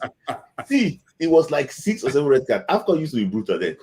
Sorry to sport. But over the years, they started having bad. In 2008, it's like they even crashed out in the group stage of AFCON or maybe quarterfinals, one of them. Then they crashed out again in 2012. But I think they had that change. Like maybe the president of the country told them like, hey guys, we cannot accept this again. So they brought in their former coach, took them to Olympics. I don't know how low we will get, but I know it will get to a point. People will step into our football and be like, hey, this madness has to stop. I know it will get to that point. It's either we'll maybe crash land into success, like how we always do, or we'll fall so low, and then the Senate, the House of Reps, and the president will come with the committee and be like, you know what, we want to structure our football. And even though they have their tendency of corruption, but I think when people are mad because of the thing that brings people together is being toyed with, like football, you know, they may step in, but I don't know how soon. We may likely miss 2030 again. Because if you notice, Senegal missed three World Cups, 6, 10, and 14, before they came back in 18, you know, to the World Cup. But I want to tell you, do you know that Morocco will qualify for World Cup 2034? They will qualify, but it will be hard if everybody if everybody use their template. No, I'm just saying that investment they are doing. I saw the under 17, I saw the under 20, I watched the under 23 in Morocco. Morocco will qualify forever. So let us not think they will qualify forever. You see, can I tell you something? Like when people, like there are small margins of difference that make some teams get to people's level. You see this Italy that is struggling now. If Italy says they want to go with an English-French template, they will do well. Like Norway may not even beat them. When Morocco and the West Africans did teams at the same level, you could see the talent level can make them kind of shine above Morocco.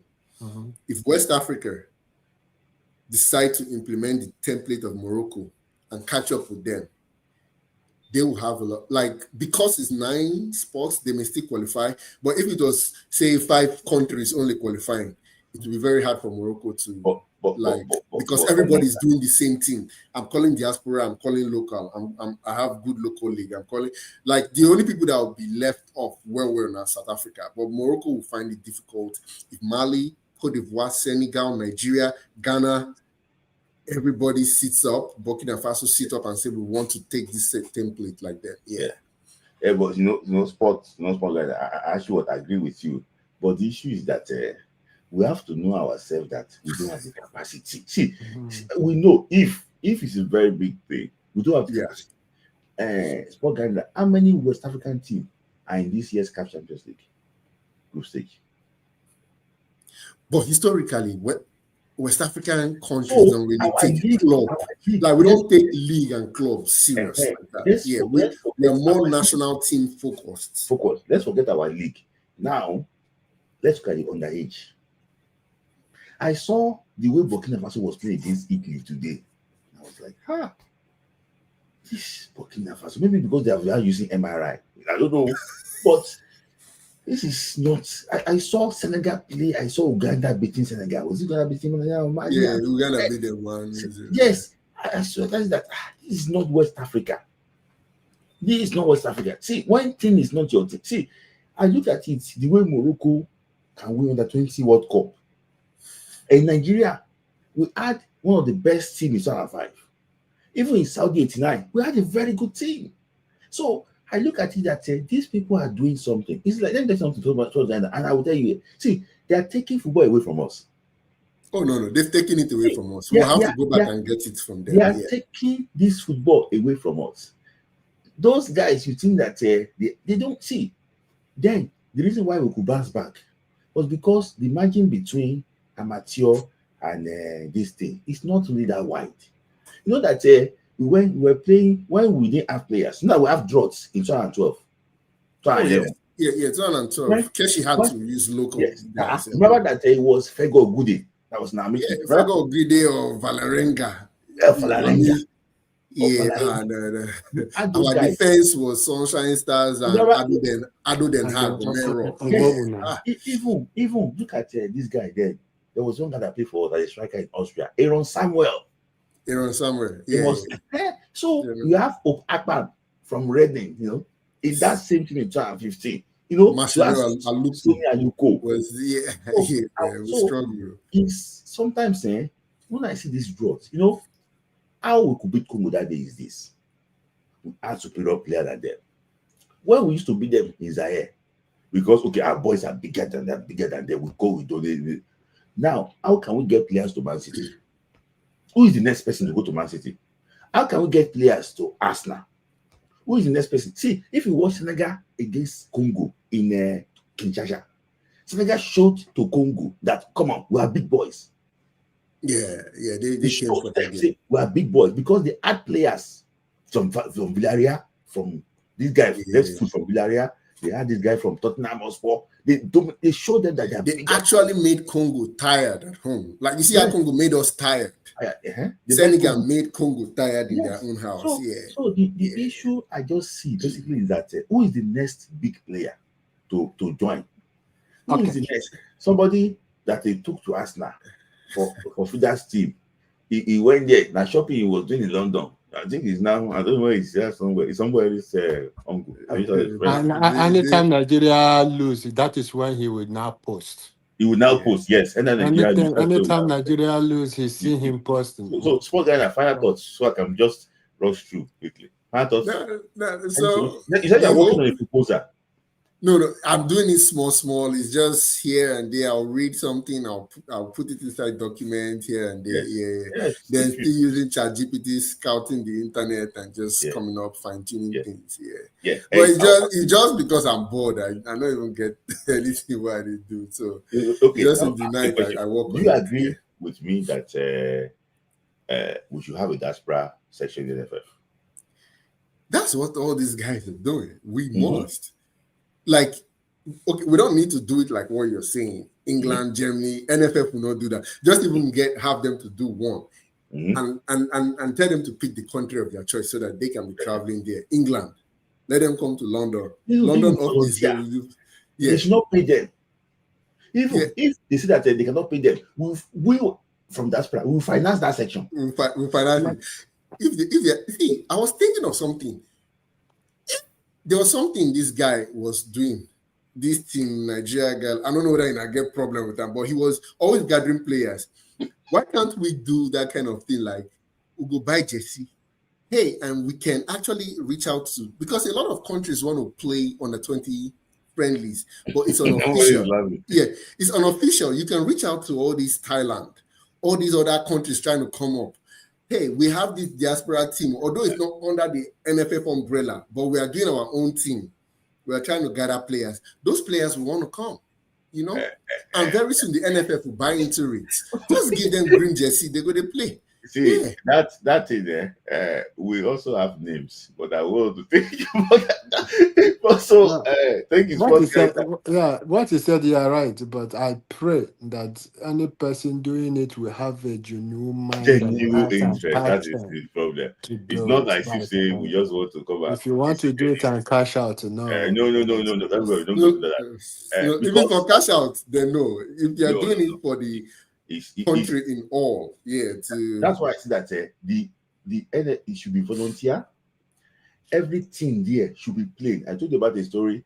These boys are asked about money sometimes. It's not good for ourselves. It's not good for the country. So these guys should just, if there's a session in the diaspora committee, I know that somebody is starting this thing very soon. Yes, starting it very soon. So that at least these guys can register, monitor them. There's a boy in Liverpool now. He played against the game Liverpool lost at home. Against Crystal Palace. The boy is real Ugumoha? No. The boy is a defender. Oh, for Nigeria? Yes. He plays for Liverpool's team. First team. Against, is it in Carabao Cup or? It's Carabao Cup, yes. The game they don't get Crystal Palace. So those are the low-hanging fruits we can get. That's what Morocco is getting. Yes. If we get our own share, we'll be good. Why is that boy not there? So thank you, guys, for your thoughts. I still just have a couple of people as well. No. Yeah. Thank you. So, very quickly. Yes. Because I still have. For me, I'm still in shock, but let's go. Time goes on. At the AFCON, I want Coach Eric Che to bring new faces. Yes, take a risk. Bring about 5 or 6 new faces. If you can bench Chukwueze, I will be the happiest person. If you will not call out Chukwueze for the AFCON, I will be the happiest person. If you will not call up Osai Samuel at the AFCON, I will be the happiest person. If you will not call up Onyedika at the AFCON, I will be the happiest person. There are so many people that you have been using and the things are not working well. Leave them, push them out, bring new people. I don't care. The AFCON and the World Cup, which one is better? World Cup. Use the AFCON as an experiment. That is my own thing. We could not begin to depend. Chukwueze have stayed. If Osime is not coming, no problem. Bring another person. Let there be a competition. This is not issue that this person has been there for how many years. If indeed is tired, remove him, bring someone else. Yes, indeed they have tried. Yes. We will not depend on Iwobi. But it's not 20, it's not 30 yet now. I don't care. Even if it's 28, 29, if Moses Simon is supposed to be at 9, you know what? Let me give these people a chance. Let them do whatever we want to do. Let there be a restructuring. Do something. Let us use the AFCON. You know what? Whether we win or not, let us use it as an experiment. I don't care whether we win it or not. Well, in Nigeria, but let me just crack you Yes. slightly of Obueri. I spoke to a player. He's quite a good player. I said, he said, even said, me, self, I'm not even 30 years old yet. But when he said, I'm not even 30 years old, you look at me, my face like this. Okay, I know. I'm not 30 years old, really. So, what I'm just trying to say basically is that, with due respect to some of these guys, if, despite the age on paper, if they're tired, they should not. How about just leave? It's okay. See, I have seen a player retire at the age of 19 before. He's tired already. He has been playing locally for the past 10 or something years, but he finished at the age of 19 and he finished the whole thing. So if they're tired, and Wabali, for me, if because you know what you have tried, AFCON, let me use another person. Drop him, bring other people. Yes. For me, everything has spoiled on the players, on the NFF. I will not lie to you. They are the one trying to hold this guy back slightly. But I will not say much here so that I will not reveal them. Yeah. But the guy is already doing his job. The guy was on the verge of qualifying for this World Cup. He would have qualified for this World Cup. I just think that the NFF set this guy up for failure because that Unity Cup, you will have allowed him to use new players in the Unity Cup. Exactly. And Ilechukwu and the other person, they don't have any business in Super Egos. They are not helping. They are not helping. Yeah, why must you have a club and if Rangers want to sack Ilechukwu, sack him. No, you will not serve 2 masters at the same time. Yes. If you want him to be here, be here. If you don't want to be here, stay there. Yes. They don't have business in Super Egos. It's even good now that I just hope that they can implement it.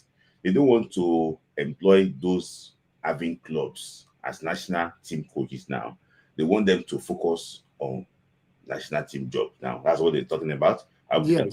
But thank you. Quickly, your comments on Nwabali. Do you think that is when somebody didn't go to school,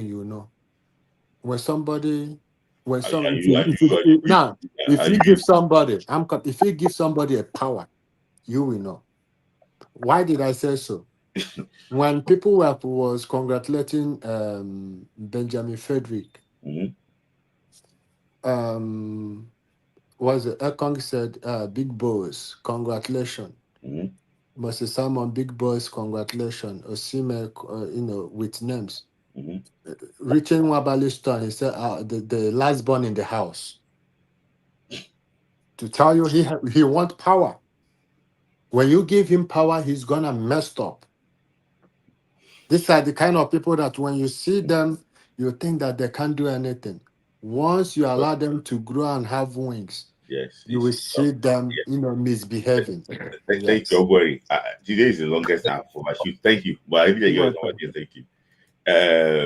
Mr. Yusuf, you actually were joined late today, but let me just 2 more minutes. Let's do it quickly. So, Mr. Yusuf, can you hear me this time around? You can mute it. You are muted. Yeah, I can hear you. Hope you can hear me. Yeah, I can also hear you. So, your thoughts quickly. Can you hear me now? I can hear you. Oh, thank you. So,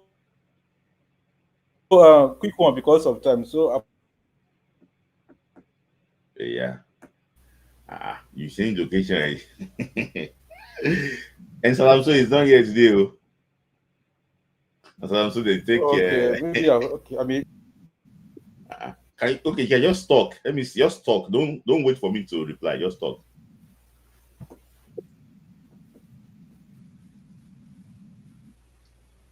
I think he's having issues. Okay, I think he has issues in there. So, Mr. Goswell, here we are again. So, your thoughts quickly before I go to. Well, basically, I didn't want to say anything because I've for some time now the shock has not left me because the play has failed my hand.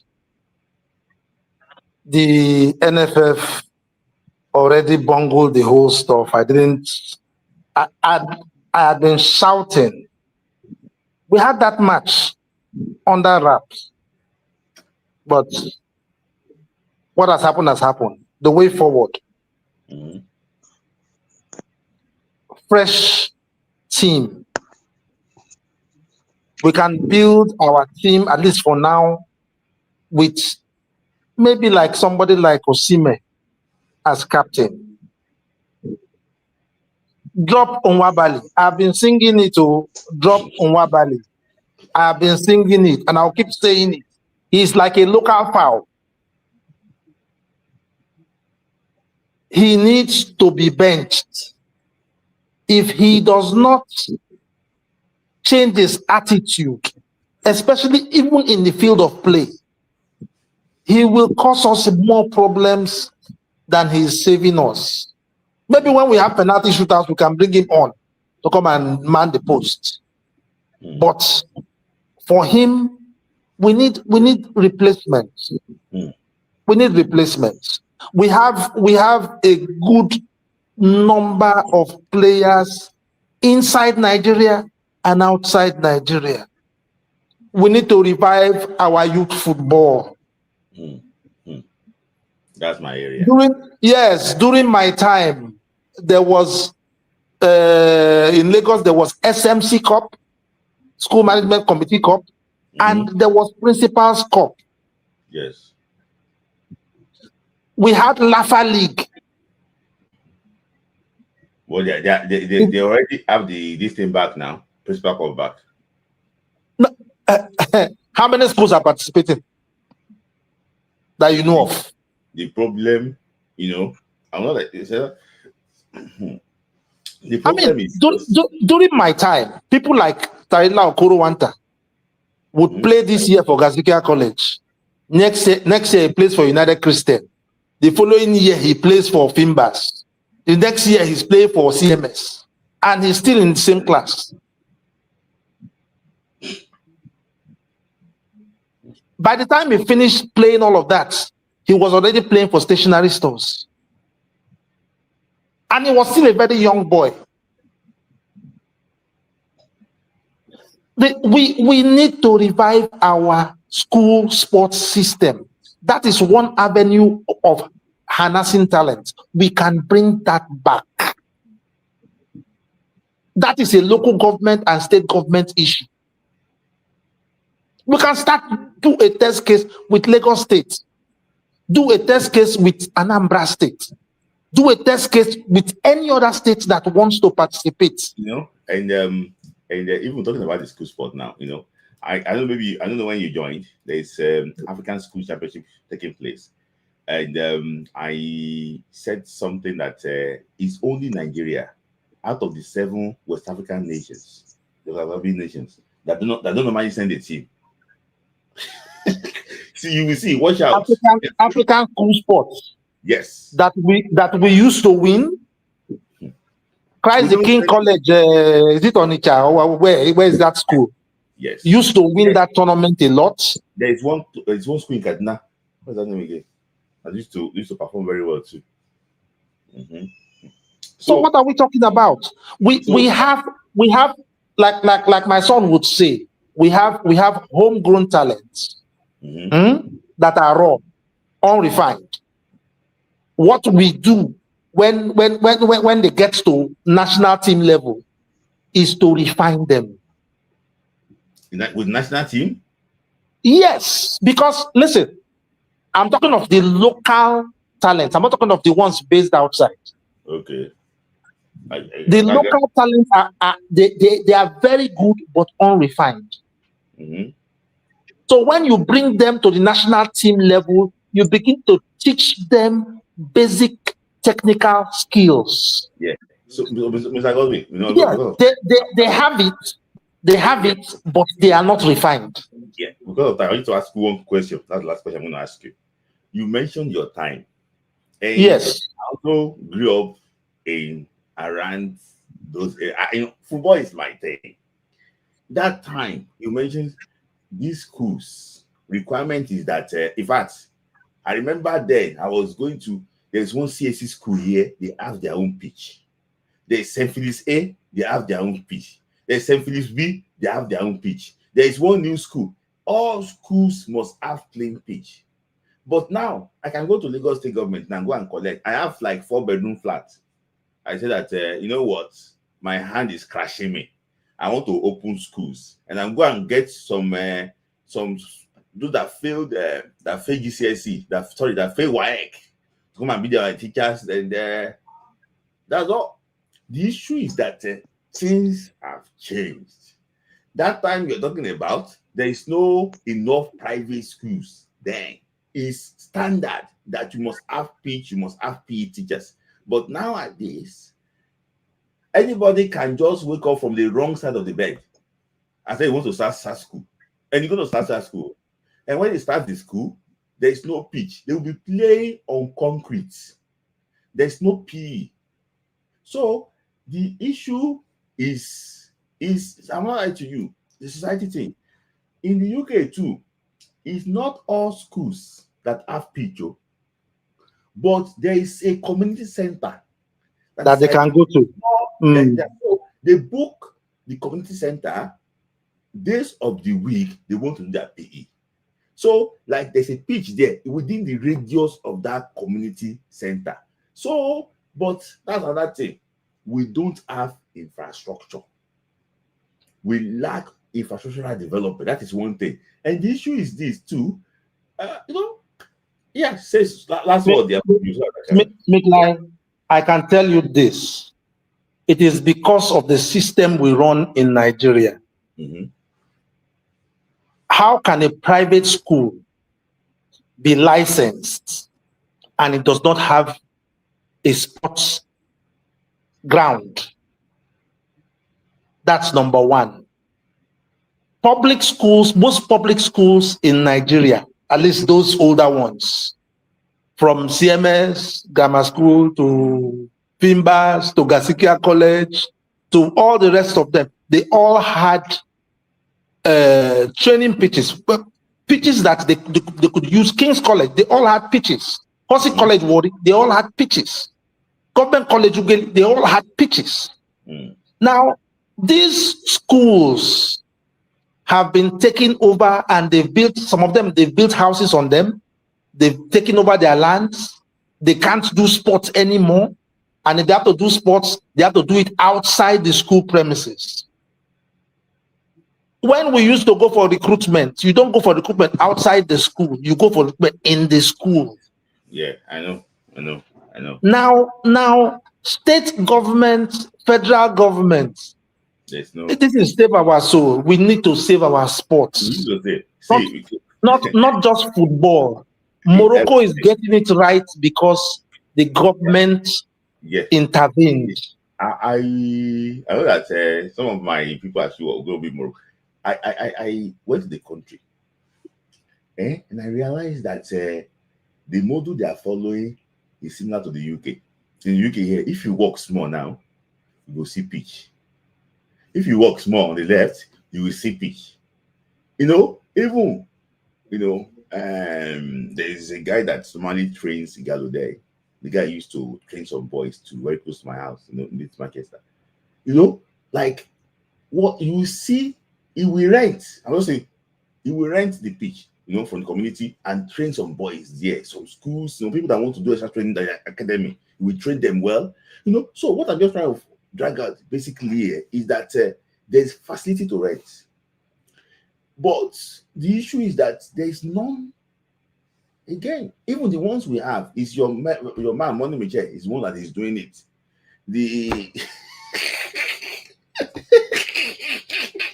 Is the one that is doing it. And people have been complaining that, the one he went to go and do in Lagos State, there is control there. It's not bouncing well. It's not doing this thing. I say, this man will do the job that you give him money for. So if you, for example now, the Benue State government, they were dragging because the Reverend Father did not give money. He said he want to give Money Michel. He gave Money Michel money. He said Money Michel is going to build a pitch for him. With how many, I forgot how many millions the man brought out. And you guys said, see, this Akpaku Stadium, if I'm building it for you, now what you will get with this? So, and when this guy finishes job now, he will come and say, hey, he's the one that is not doing it well. So sometimes too, we need to know that football is very expensive. You need to pay to get the right thing. The point is, see this state, the Kaduna state government. I think I saw one on the news yesterday. Yes. What's this TV channel, TVC? Yeah. And they did a highlight. Okay, that's good. They did a highlight of what they were doing in Kaduna. I don't know what's the name of that company that is doing it. But they said that the pitch, the grass they used, is still good. And they are allowing the grass to grow. And that is good. All they need to do is nourish it, care for it, allow the water system to run properly, and they would have a good pitch as long as they maintain it.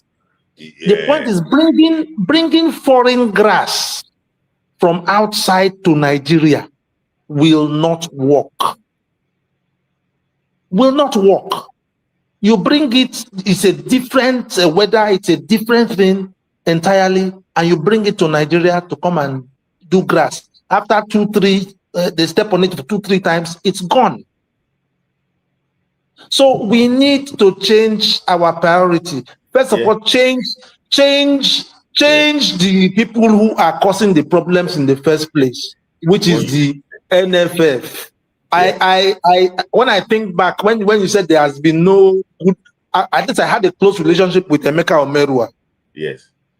And that was a man who had a passion and a heart for Nigerian football and eventually sports. There was a Kazobo. He too was a good NFF chairman or whatever it was. But the thing is, those were military regimes. This one is civilian now. Nobody can. Now, the civilian, all they are thinking of is anywhere Beleface. That is it, too. Mr. Gospi, I have to let you go, because time is already fast, but I really enjoyed your conversation. You joined very late today, and I'd love to actually work, Yes. I didn't know when you started that. My mind was, I was watching Chinese film. All right. Thank you, Mr. Gospi. Thank you. Thank you, Sholopi. First of all, I just got back home not too long, so I didn't mean I was going to join earlier if I didn't leave. That's fine. Okay. This is the first time. This is the first time I'm going to join. I'm going to speak since the loss to Congo. This is our first edition too. Yeah. So here's it. Okay, this is your first edition. Okay, yes. I know you did some stuff on Instagram. It's in between, yes. Yeah. But anyways, I think for me, I'm as patriotic as I could be. I think I found solace in the fact that Congo deserved to go through. Yes. So that once that's the foundation of my conviction, right? Okay. And from there, I just took it away from my body. Like, nah, we didn't deserve to go through. So from there, we didn't deserve to go through. But let's go to the game real quickly. See, for teams to excel, players have to rise up to the occasion. Thank you.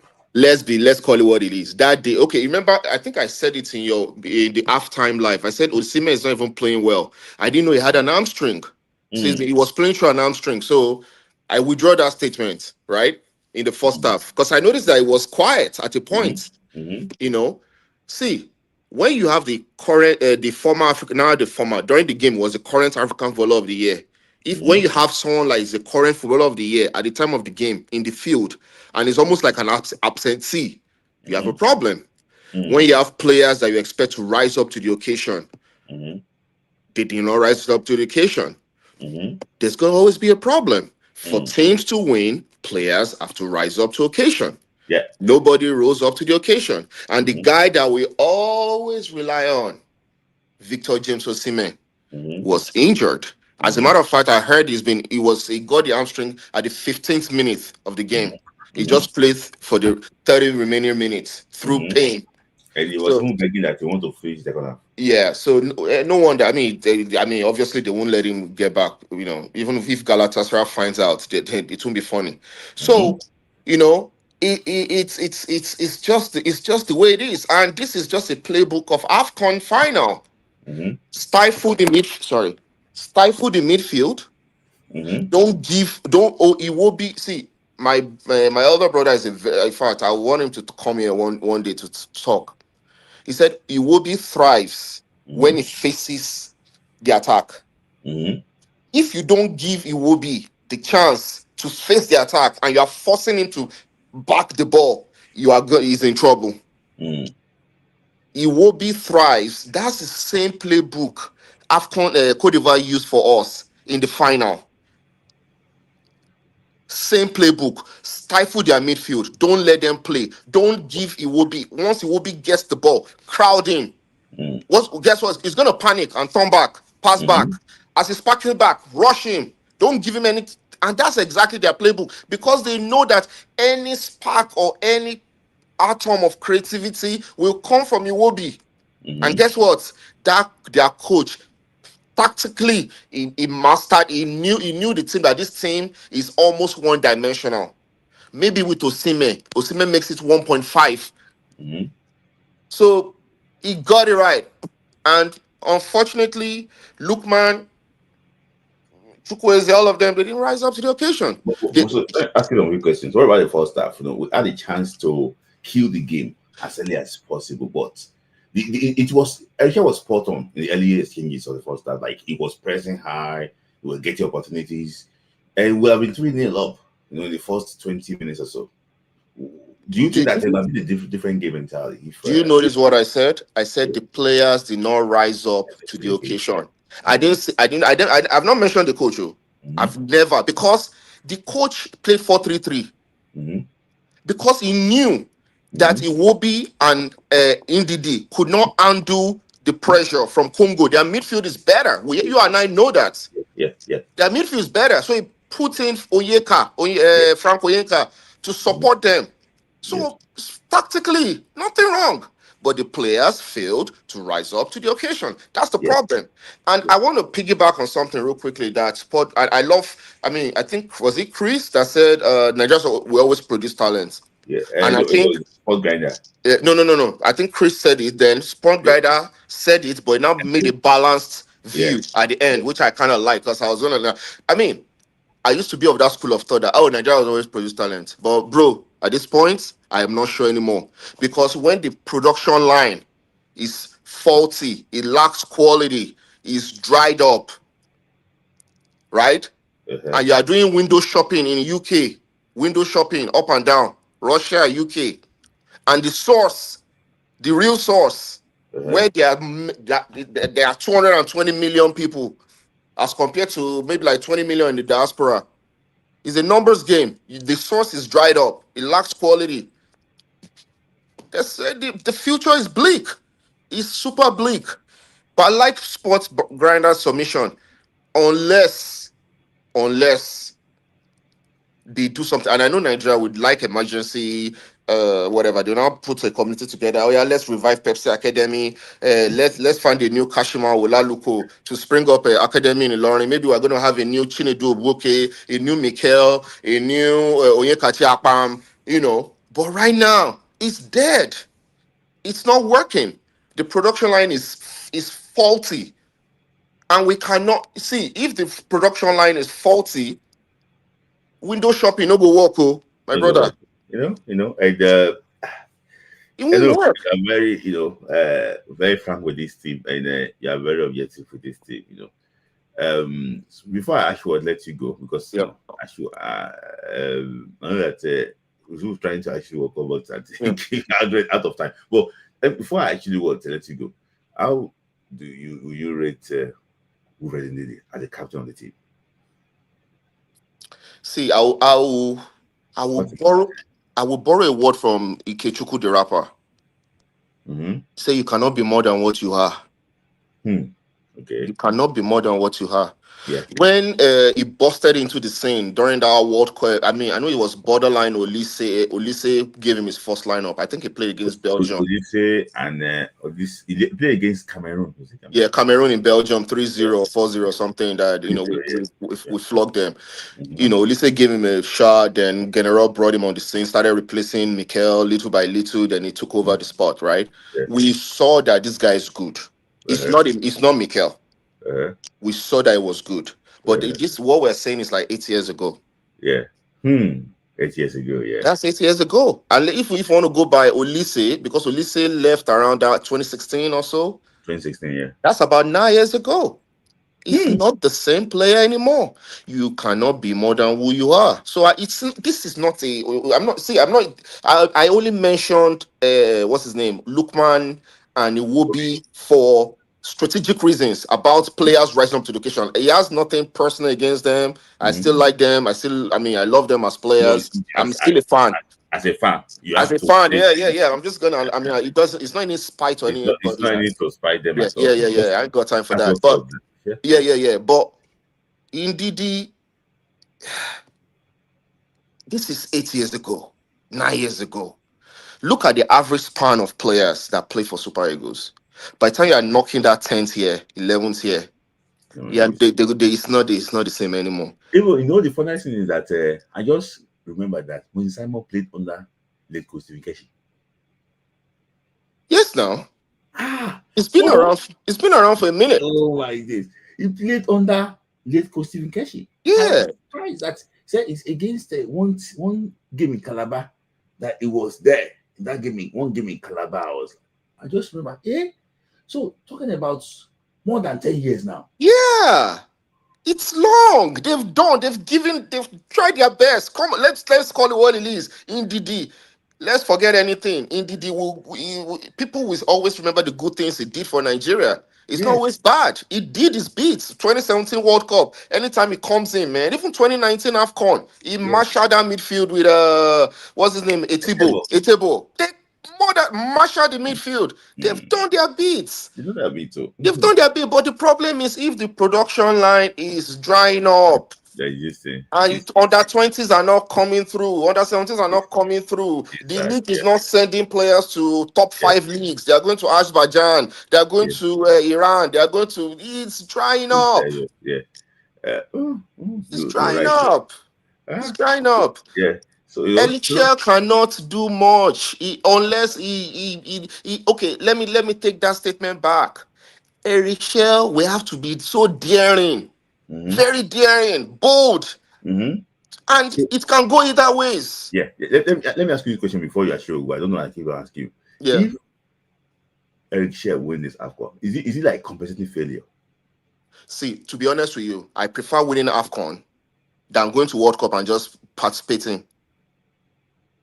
I'm sorry, it's an unpopular opinion. If we win this AFCON, I prefer winning AFCON too. I forget World Cup. We are not going to win anyways. Let's call it what it is. It's not even going to be in South America. Argentina's current squad is aging. This Brazilian squad, they are not it. Uruguay, So the country's going to win is coming from Europe, France, Spain, or one of the. It's going to be either France, Germany, Spain. You celebrate if Morocco wins the World Cup? Nah, I mean, to be honest with you, let me even talk about Nigeria first. I have zero expectation about Nigeria, to be honest, at this point. But I will support them. Yeah. But if Morocco win, to be honest, I don't care. Okay, if they win the World Cup or Nations Cup. World Cup. World Cup. Oh yeah, I'll be happy. I mean, it's in from Africa, right? Yeah. I thought you said AFCON. I thought you said AFCON. No, sorry. Thank you for your time. Quickly, Okay. Because I only have 1 minute of Yusuf because I'm so sorry for what happened. Hope you can hear me now. Yeah, I can hear you. So I'm talking about Moses' debut under coach Stephen Kechi. Yeah. I hope it wasn't the qualifier we played just after the Nations Cup when we won the Nations Cup. Yeah. Because I remember September 6th, that was the day of my wedding. So I couldn't watch that. Oh. We lost 3-2 in Calabar. Yeah, I couldn't watch the match, but I had to watch the highlights. We lost 3-2 after 3-2 in that match at home. I think it was the same Congo. Yeah, okay. It was the same Congo. It was the same Congo. Yes, 3-2 we lost. That match, that was after, I know we are still celebrating, probably we are still in the mood of the Nations Cup winning. So now coming to this what happened, seriously speaking, since that last Sunday, it was just like, because of the expression we put in that match and our hope and everything, what like that we are just mourning, I don't have courage, to watch anything about football on TV or even the highlight, because it was so devastating, so much of expectation and the like. Now, going into this Nations Cup, I still believe that we have seen these players finish. Seriously, there's nothing they can offer again except we have probably a midfielder. Not just a midfielder that can carry ball, who can use ball. The game we play, I heard the game probably. I think it was around 10 minutes. I think we are already 1 goal up, and traditionally, Super Eagles, when we took a lead, the next thing that we surrendered possession. Yeah, we surrendered because this guy was just playing us. I was like, what? I know that equalizer was inevitable. They were coming. And they actually got it. Now, when we have the transition, it was so slow. You see, and indeed, whatever they are doing, they still have to go back, like pass. They go back to Uwan Bali, the goalkeeper, on that particular day. So when you watch that kind of game, you know that we are not transiting so fast to the front. Mm-hmm. And that was the pressure that I think it will be hard trying to before they got the ball from him. Because everything was trying to move ball to the back. And Uwan Bali is trying to behave like he thought it's Chilavat. It's not. He only want to have the ball as if they should play. But in fact, he was giving us a kind of heart attack on that. It's not for the fact that okay. So if I happen to be the coach as well, I would prefer going to this Nations Cup. We should make him the second choice. You can always bring him when we have need for private penalty shootouts. Then let's bring him in. Let's have a fresh. But then in the midfield too, I think we should have a proper midfielder. If not, we are not going to get anything new with this set of players. Because it's good to invite the same set of players. Except we have midfielders, nothing we can do. Yes. I agree. Thank you for your time. I know that you actually was stayed there. We have been trying to join. We have been here for a while. It's frustrating. Thank you. It's clear now here. I think the location is fine. Yeah, I had to change system. Change everything. Okay. Thank you for your time. Just Rotala, kind mind. You only have 10 seconds. So then you run because I bring up because today I don't overshoot too much. 30. I'm even surprised that you are still online. I checked time. I said, it was 10 o'clock here. I was like, 10 seconds. Good. Thank you. Yeah, well, I think people that have spoken have already spoken well. I think it is high time Coach Erichel, caught the bluff of this court player Simon Ndidi and probably AFCON. You can just allow them to participate at this AFCON, as a farewell. But I think after AFCON, we need to move on from these players. And in fact, I've already watched about almost all our games. And I can tell you with exact fact that Ndidi, Simon and AFCON cost us that World Cup, especially Ndidi and AFCON. They cost us the World Cup. So we should move on. And probably after the AFCON, we should start our, preparation for the new team. But as well as we are looking at the players that should go, I think I'm not hearing from the side of the NFF board and NFF official how they are going to probably pack their load and go. Because what we are hearing now is that they are building momentum towards AFCON, like if they can give AFCON just like before the World Cup, that if they can qualify Nigeria for the World Cup, all their sins is going to be forgiven. So they are building the momentum again against AFCON. Probably if they can win AFCON, there's something to show to Mr. President, you know. And to most people that doesn't know, if you don't put pressure on Mr. President, it won't hurt because he has already put money into the to the NFF. He has lost money. He has supported them with everything that he thinks that he can actually use to win. But there is no return for him. He lost World Cup qualification that will have used to brag as a bragging right for his administration. He loses it. He lose money. So his own calculation will be that these people have political leverage. He would not like to lose their political leverage. So if you put pressure on him that there are more people that will vote for him, if you chase them away or find a way of taking them out, then it's going to hurt. But if you don't put pressure on him, Tinubu will be calculating of, I cannot lose money, lose World Cup qualification, and also lose political leverage. So we should keep on with the pressure. They have to go. Yes, brief on this thing, and thank you. We want to see more of you. I hope you are not. Are you? I don't want to ask your location. Are you around somewhere around the world? I'm somewhere around the world. Yeah. Okay, somewhere around the world. Okay. Thank you. Nice to talk to you. Nice talking to you. I always listen to all your audio. Okay. In fact, with the one with Eagle Striker too as well. Okay. All right. Thank you.